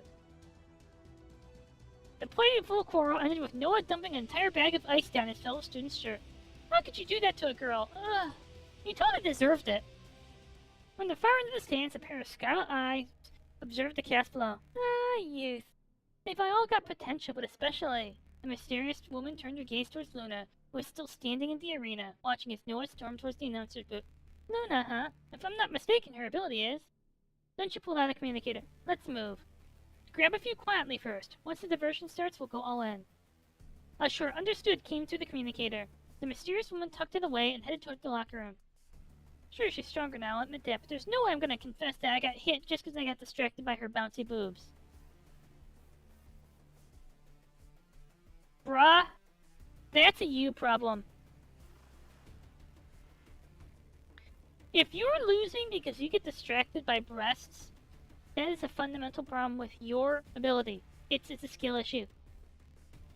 Skill issue. Scoushu. Scoshu. Scoshu. Like Nova Scotia. It's frange. In her hands, they were so soft I couldn't stop thinking about it. Gonna hit the bathroom and cool off, huh? Wait, this is the men's locker room, right? What's a woman doing here? Miss, are you lost or something? This is the men's locker room. The exit's over. Before Noah could finish, he felt a sharp kick in the back. His body instantly went limp, and everything went dark as he collapsed. Promising specimen. Pull him out. Keep moving. Yes, ma'am. Caesar, hello? You're keeping a lady waiting, you know. And then the second match was supposed to be against Caesar, the same student who had just beaten Mike. But 5 minutes had passed, and there was still no sign of him. Since Caesar had always been the flashing type, everyone just assumed he was trying to make a dramatic entrance again. After all, in his last match against Mike, he descended from a staircase of ice calling himself the Frost Demon or something equally ridiculous. But even with his intense flair for the theatrical, Caesar was still a top graduate from the security division. Just like Luna, he'd already been accepted in the SCMF thanks to his exceptional abilities. He just liked to grab attention. Showing up late wasn't like him at all. Caesar, did you fall asleep in the locker room? Took a nap after beating Mike? What is this, the tortoise and the hare? Wake up already! No matter how much they called, Caesar didn't show up. Then the instructor on the sidelines noticed something wasn't right. That doesn't make sense. Caesar's not the type to be Luna. Late. Luna, stay here. The match is suspended for now. I'll go look for him. Medical team, be on standby. We might need emergency support. Got it. After giving quick orders to his team, the instructor rushed off. But there's still no sign of Caesar. Hey, Caesar! Caesar! Rise and shine, Sleeping Beauty! The audience and the announcers were starting to get restless, their voices shifting from physical to tense. Since this was a single elimination tournament, if Caesar didn't show, the match would end in a default win for Luna. But no one wanted it to end like that. Not after the incredible skill Caesar had just displayed, least of all Luna. So everyone kept waiting. Breaking news, breaking news. There's been a robbery at the central bank nearby. Huh? The moment the announcement hit the airwaves, the entire stadium fell silent. Everyone had been expecting news about Caesar, so it took a second for their minds to catch up and register the shift. This isn't a drill. The city's central bank has just attacked. The suspects are heavily armed. We have already wounded officers on the scene. Realizing the gravity of the situation, the officers and civil staff seated in the stands immediately turned their attention away from the match. Since the location wasn't far from the stadium, some off-duty officers looked ready to rush to help. The crowd held their breath as if the sound of breathing might drown out a single word of the broadcast. Reports of coming in of explosions and gunfire. There's confirmation that wielders are involved and the perpetrators are calling themselves the Liberators. The Liberators? Them again? The Liberators. Wolverines! That name had practically become a symbol of every major disaster in recent times. And from the moment it was mentioned, the stadium erupted in noise once more. Nonetheless, no one seemed particularly worried. After all, Plenty of highly capable active duty officers were present. In fact, quite a few of them were already in the move. Tojiko-san! Hello, hello!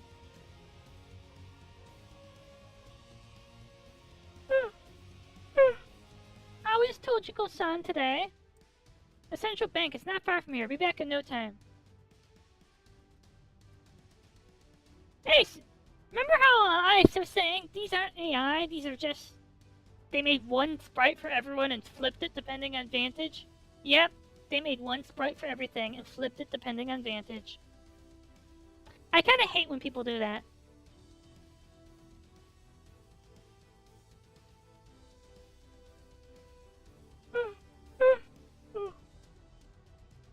Many of the on-duty police... Whoa. Many of the on-duty police officers... Whoa. I do? I think it's because I've just been reading for like 2 hours. It's a visual novel. There's 2 hours of reading.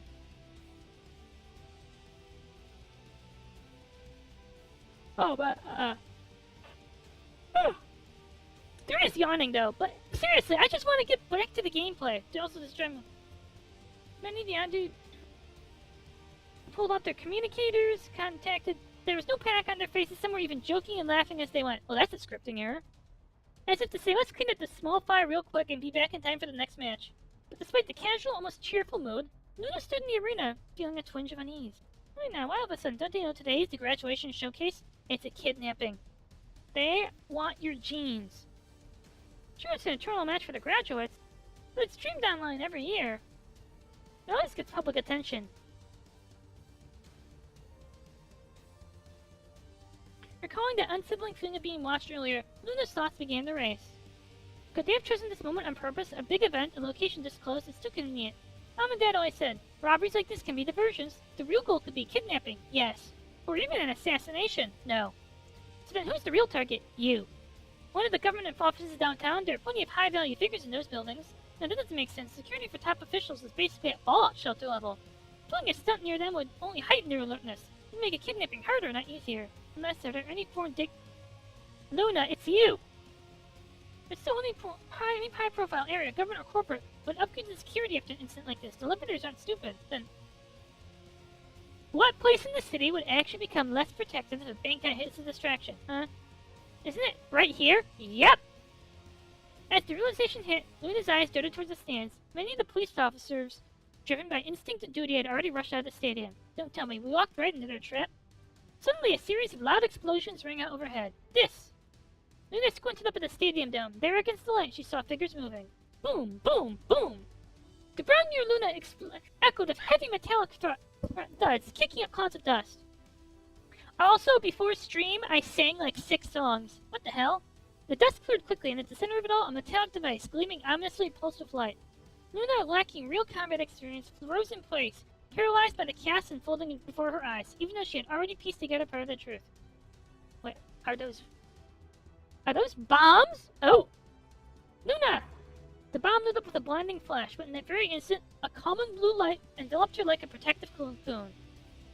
The instructor had leapt in front of Luna, setting up multiple shields in a split second. At the same time, several other bombs scattered throughout the stadium detonated all at once. Oh. Screams erupted across the stadium, wave after wave of terrified cries echoing through the air. Luna was swallowed by a blast of bright light, then everything went dark. A pounding ache in her head dragged Luna back to consciousness. How long was I out? No, wait, what's happening? She tried to force her eyes opening, wincing through the searing pain. Her vision was a blur. Shapes melted into one another. Stop the auto. Is auto on? No. Shapes melted into one another. Oh, Jesus Christ. The world swimming around her. Her ears throbbed like they'd been crushed on the inside. The instructor, shield me back here, where is he? Lying on the ground, Luna attempted to turn over, but through the haze she saw no sign of him. Ah! Who the hell are you? Put me down! A familiar voice stabbed her into full awareness. Lime? Listening to the voice, Luna looked towards the stands, and an unimaginable scene unfolded before her eyes. Several towering figures were stuffing unconscious people into Large mesh bags? Jesus, this is Cruella de Vil shit. Oh, we're just gonna stuff people in the bags. Oh, it's like a Scooby-Doo sketch. Head pats for Tojical. They lifted the captured people on their shoulders with the same ease as Santa hoisting a sack of toys and carried them off one by one in the same direction. One of the giants, just a few steps from Luna, had a net bag strapped to his back. From inside that bag, Lime's voice carried out. Lime, hang on, I'm coming.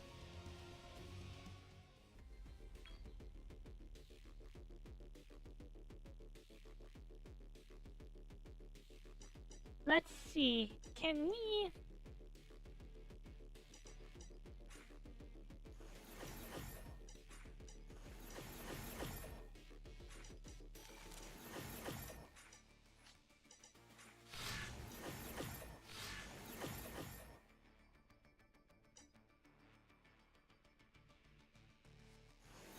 Ow. I've learned how to really melt my opponents.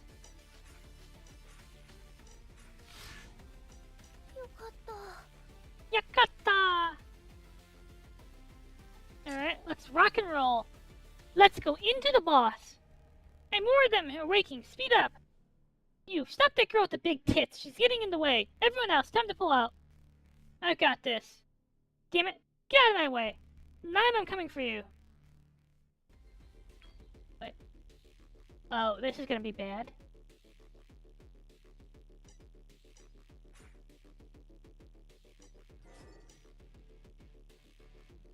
D6.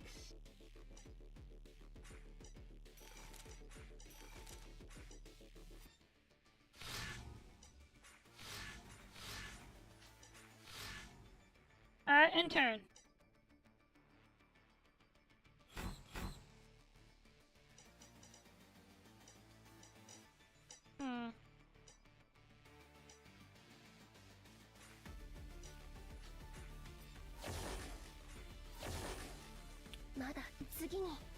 Okay, good. Let's go. You, stop right there. Ah! Luna dashed behind the giant, leaped up and slammed her fist into the back of his head.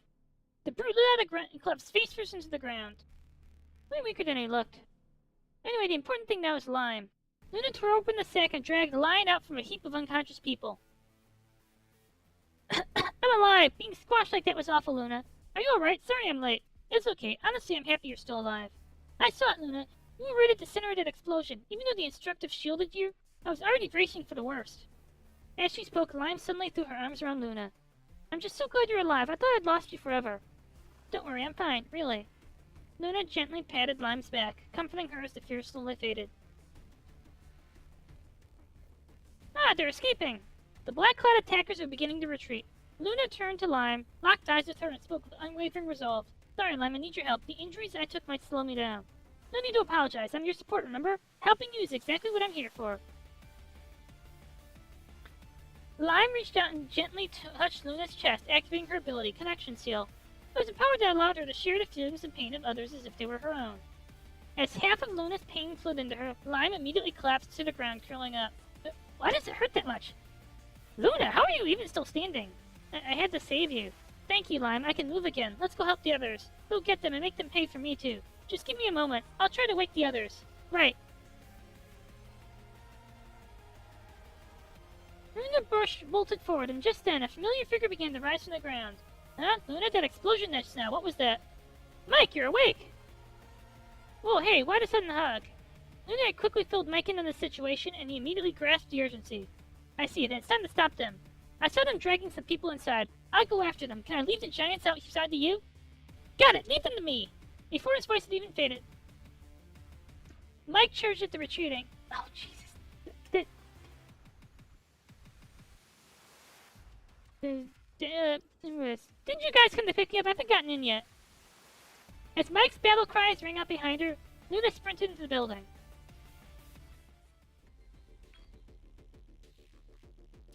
Boss fight! ここで Boss! 一息つこうか。 Oh, that's bad.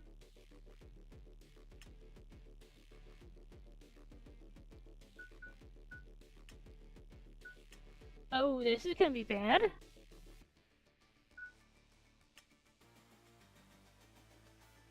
Oh.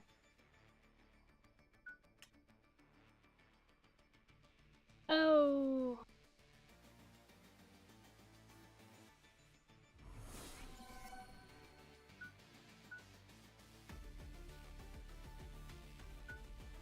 Let's go.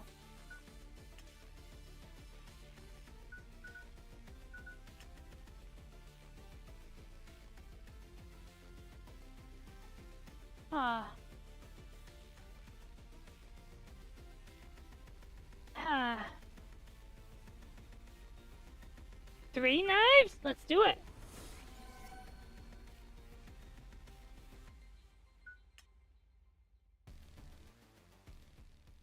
Just like I thought, they're hauling people away. Well, let's go.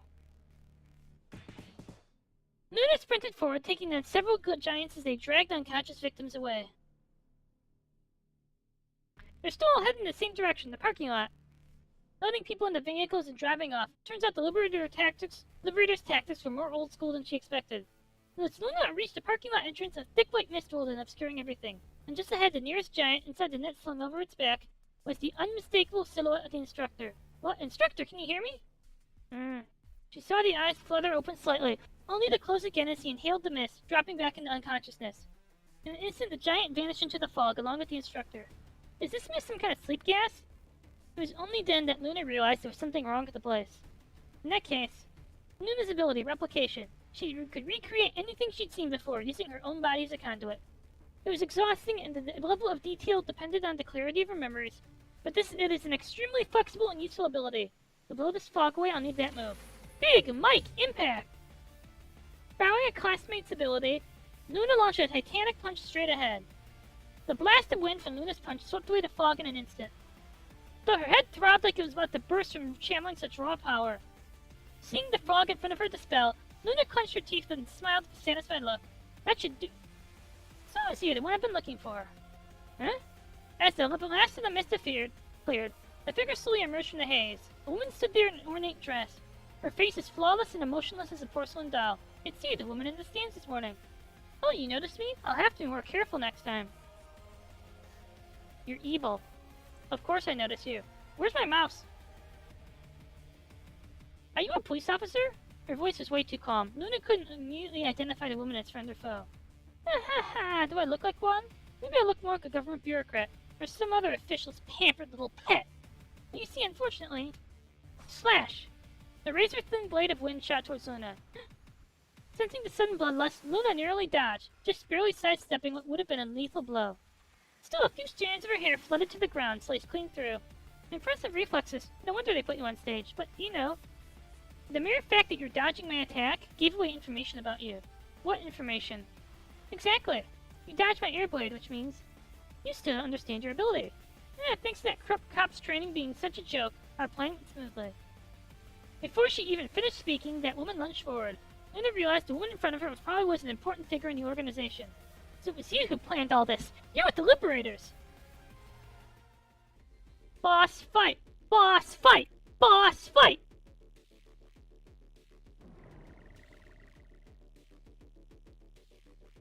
Oh, right. The shield.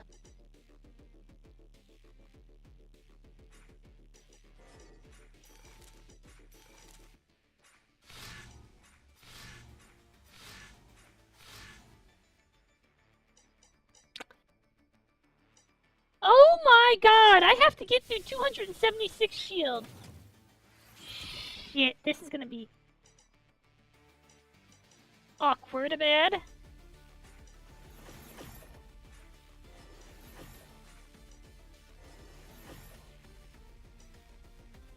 Awkward bad.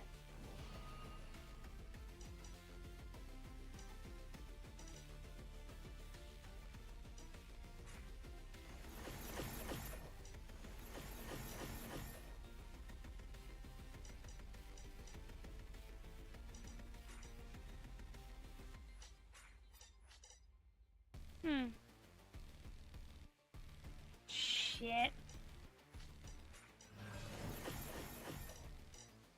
Oh, this is bad.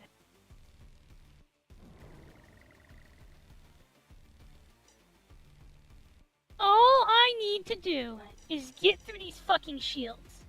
That's it.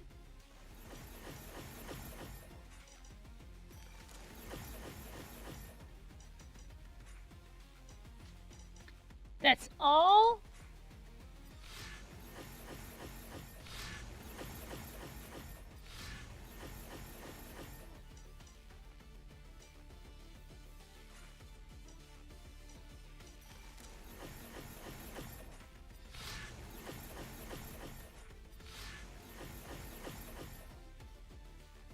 This is looking kinda bad.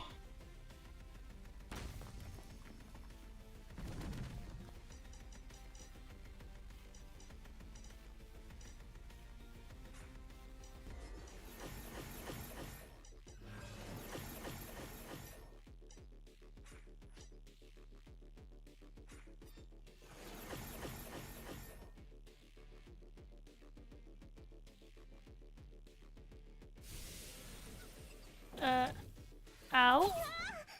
Oh, this is gonna be bad. Shit.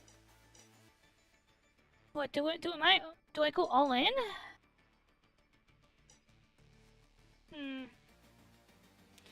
Okay, I can live with clothing damage, I think. Oh, okay, we have 4 fucking drones.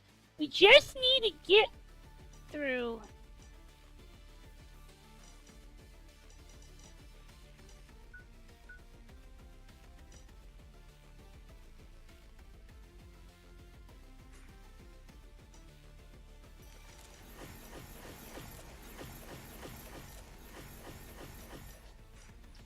But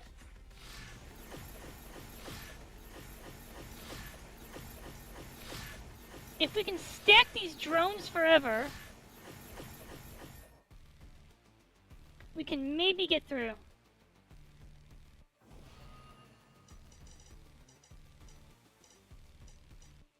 Fuck.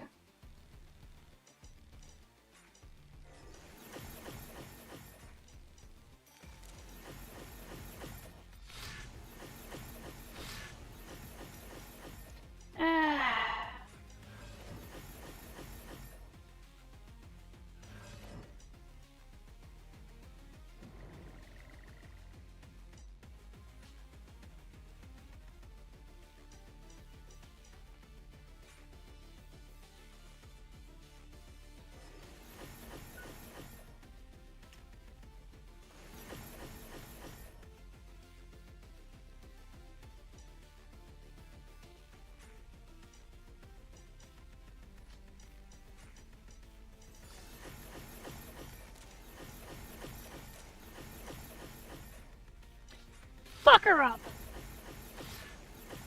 Sakuya Easy Yui powers, activate!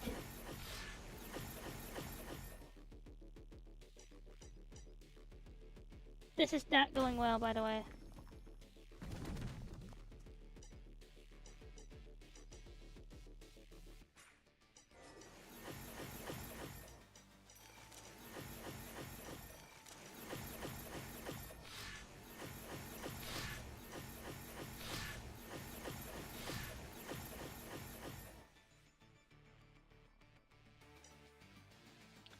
X3, shit. This is getting bad! Ah.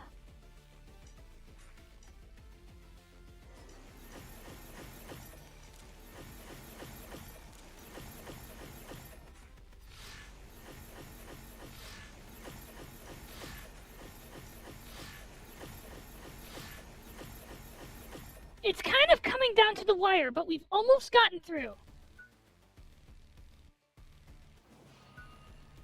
Yeah. Yeah.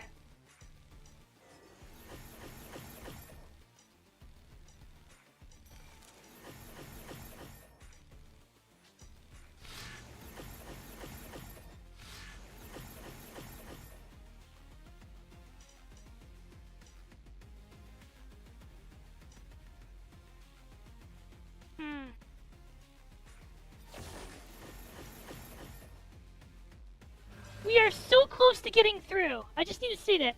You have no idea how close we are to get... 1 times 12.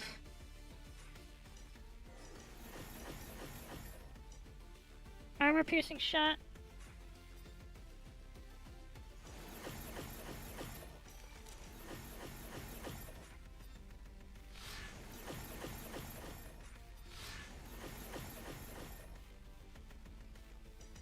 Come on! We are not gonna take any damage from this. Go team! Go team! Okay, good, good. Ah, fuck. Disable's rotated in.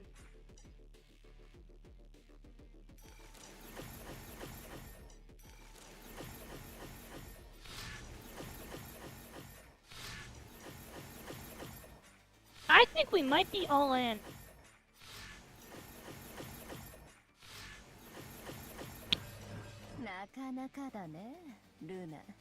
Ah, yes, you're supposed to lose this!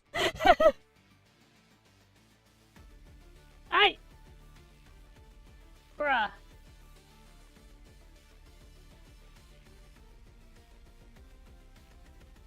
I just have to say, I don't really appreciate hopeless boss fights.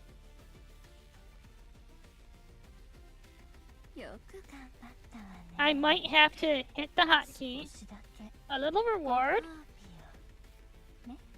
Hotkey. Yep, hotkey. Oh. Luna hadn't expected a woman dressed in such elaborate gown to move so effortlessly, dodging every one of her attacks without breaking a sweat. Worse than that, Luna still couldn't figure out what kind of power she was dealing with. At first, the woman had pelted with blades and hammers of compressed air. There had to be some kind of air manipulation. But then mid-fight, she suddenly disappeared and hit Luna hard from behind. Next, she kicked a slab of debris at Luna. Luna managed to dodge, yet somehow the chunk of rubble carved around and slammed into her back. Luna had tried launching her strongest attack again, Big Mike Impact, but the woman's body turned unbelievably dense, like stone. Is she shaping air? Using it to create these effects? Is that even possible? I'm a little confused, trying to guess my ability, but I'm afraid you'll never figure it out. I have an idea. You're kidnapping people so that you can plug them into a computer and steal their abilities. It's level upper. This shit is level upper in Railgun.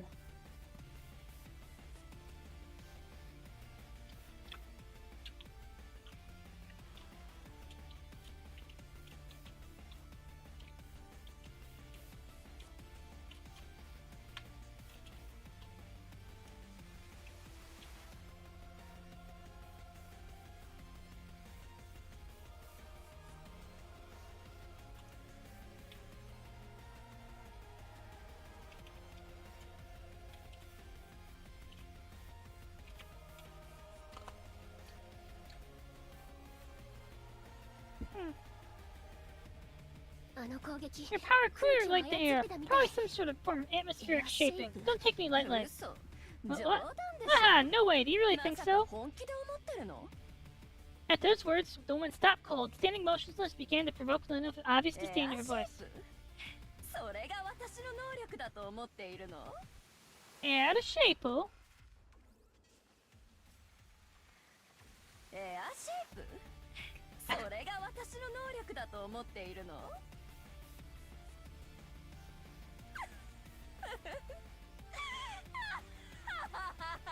Okay, that is a great laugh.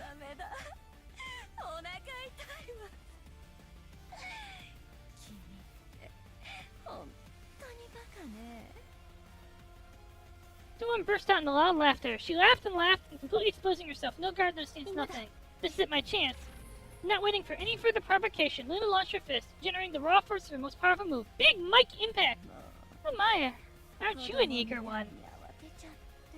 Nada, aren't you an eager one? Huh? Dueling grabbed Luna's hand, which was ready to strike. At the moment of physical contact, Luna froze, unable to move a bit. Am I paralyzed? At this feeling, all my strength is gone.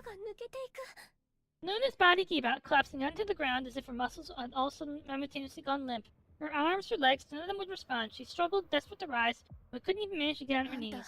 What did you... What? did you do to me?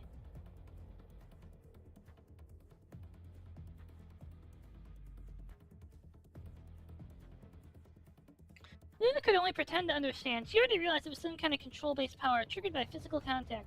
It had nothing to do with air manipulation. But no one is supposed to have two abilities. How did she do it? So do you still think my power is just air manipulation? Luna smiled with a satisfied expression as she looked at Luna lying on the ground. No one in this world can have two powers. Maybe. What?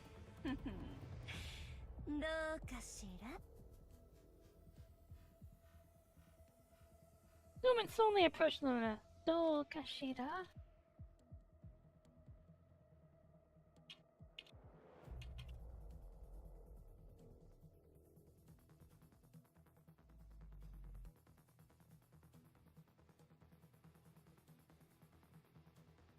Kashira.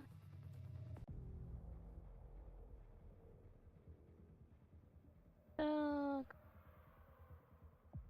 it's some combination of dokana and dokashi.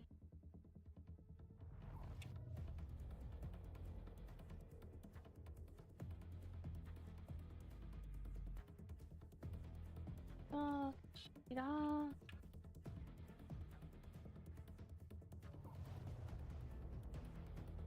Let me hear that again.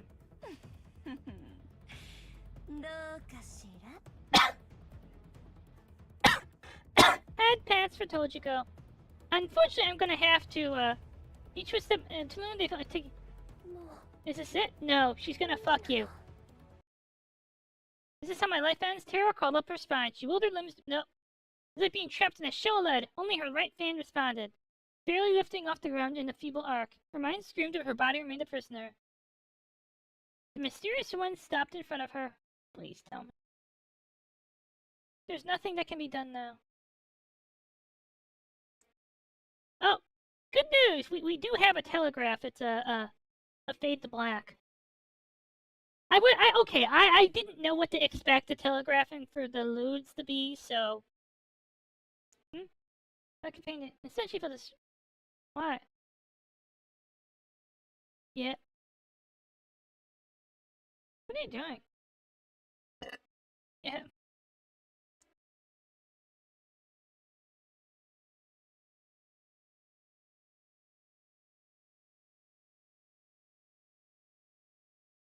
Ara. She has real Ara powers, huh? Ara. Yep, I'm not saying half of this. Yep, I'm not reading any of this. Okay, I can try. Luna flinched. She never told anyone how sensitive her ears were. I knew it. She leaned in close, her voice brushing against Luna's ear in a low murmur. The breathy whisper sent a ticklish shiver through Luna's body. Having discovered her weakness, the woman let out a soft, amused laugh, fully enjoying Luna's reaction. No, No, you can't just touch my breasts and blow in my ear at the same time. Why can't she? It's physically possible. Hearing Luna's words, the woman stopped and began kissing the girl's sensitive ears. Is this like a Yuri game or something? From the earlobe to the tip of the ear, every sensitive spot was kissed.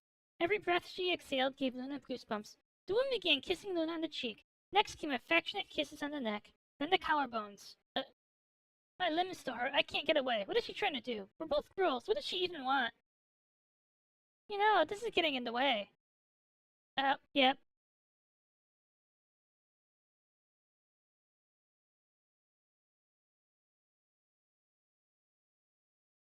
Yep,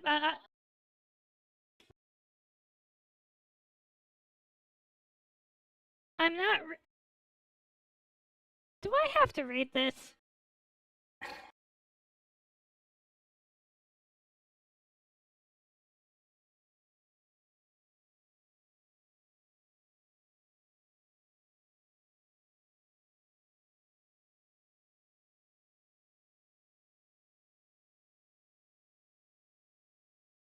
No, I'm not reading this! Fine, fine. Didn't you see him running to the restroom after the fight, covering the bulge in his pants and all? He must have been fantasizing about your... I mean, she's right. Noah was looking at... He couldn't. Luna pictured her classmate pulling out his dick in the restroom, stroking fiercely. Ugh. I'm done playing with your big bone. This is so weird to read. It's so weird to read this because I have never actually... Okay, how... By the way, I think the fatal flaw of this game is its mouse wheel dialogue top. I can't just click my way through forever.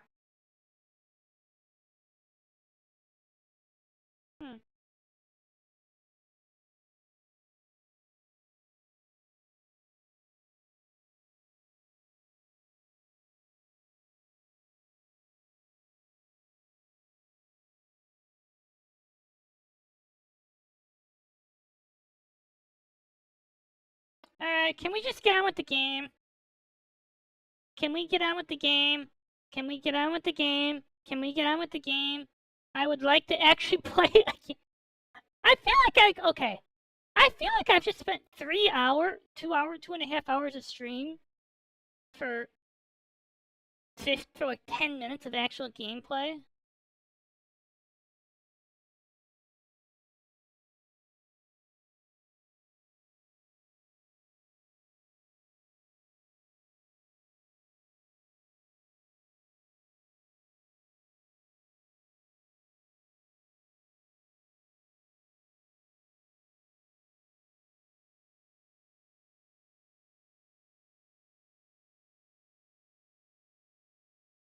The sound of a siren echoed in the air. Oh, I totally forgot the time. The woman sensed that Luna was snatched back to reality as her arousal faded, both in her breasts and vagina. Damn, got cold that fast? Oh well, I have to take you with me. The woman stopped all her actions and stood up, adjusted her clothes, and immediately appeared to contact her accomplices. Have the captives been dealt with yet? Good, retreat now. We've got enough for today. Look at her! This lady's evil! This lady is... Let me be clear. Nobody good has ever worn this outfit. This is the outfit of, like... Is that a real horn? No, seriously, she has a horn, right? Is that real? Like, this looks like a villain in Arknights. No delays, fall back immediately. What, we need to rescue Group B? Alright, you've got 2 minutes. That's it. After 2 minutes, evacuate me immediately. Then I also... Shit! Ah! Did I forget to maintain my ability? Yeah. The force that had been restricting Luna's limbs disappeared, and she immediately jumped up, charging at the woman. Take this!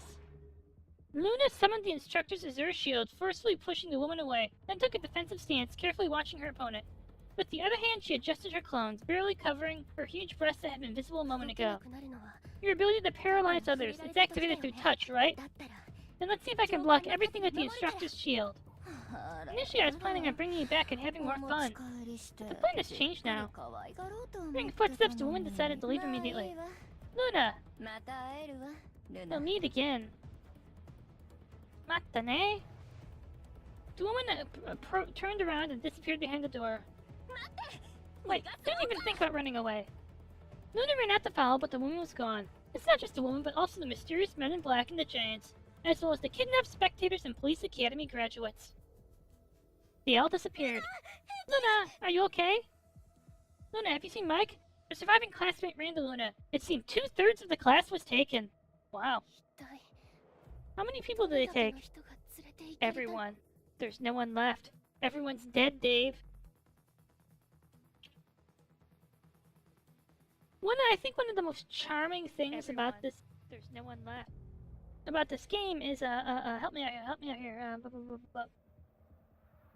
One of the most charming things about this game is... Okay, this is gonna be... this is a nitpick, right? When Affectional Work says it's like 2073, and they give you like dates and like days, but it's not actually 2073, it drives me crazy.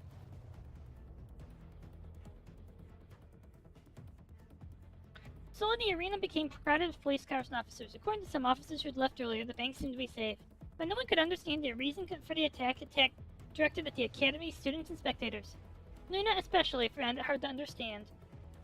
Why did the woman do that to Luna? Is she the leader of the Liberators? What caused her to be so suddenly confused in the middle of it all? I guess she didn't mean to rape me? What do you mean, didn't mean to? What? Did she just slip and fall on top and do it? What? Did she just slip on a banana peel and her hand fell into your vagina? Is that what happened? This isn't a didn't mean to kind of thing. This is a intent-based thing.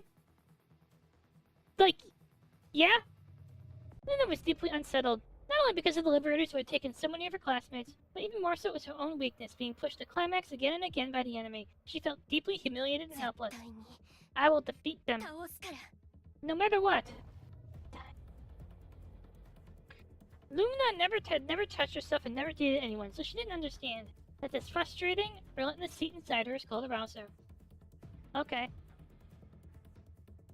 Hooray! We have a lot of modification points too.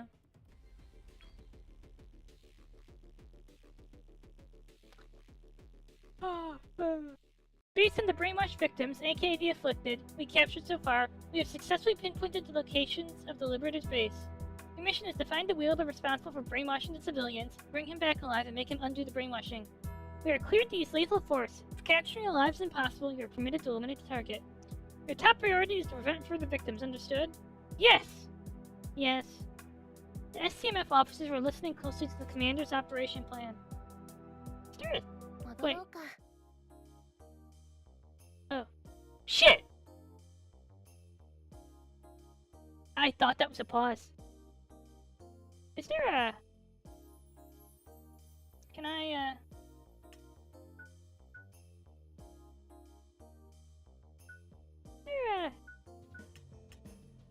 Can I... Oh, damn. For real? For real? Can I say something? I think this is a legitimate weakness of in this game. This is a legitimate weakness in this game.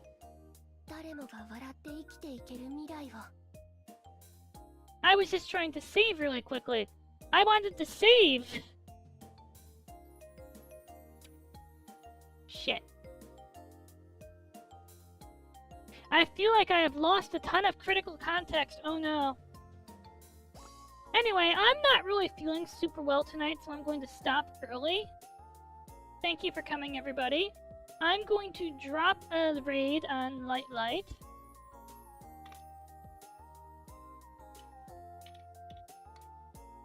Thank you for coming, everyone. This is just one of my silly little vanity games that I play. It's a vanity.